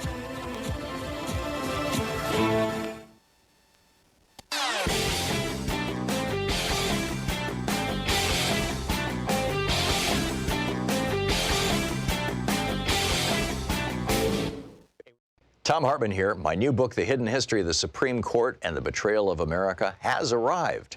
What if the Supreme Court did not have the power to strike down laws? Discover the hidden history of judicial review and this scam called original intent. Learn how we can save the planet by modernizing the Supreme Court. And most important, how we can democratize the Supreme Court now before it's too late. From the time Americans wake up until the time we go to bed, everything we do, touch, ingest, breathe, and use has been touched by the Supreme Court. In this book, I lay out the history of the Supreme Court from Alexander Hamilton until how the court overstepped its constitutional powers. America does not belong to the kings and queens of the court. It belongs to the people. The Hidden History of the Supreme Court and the Betrayal of America is available now in fine bookstores everywhere.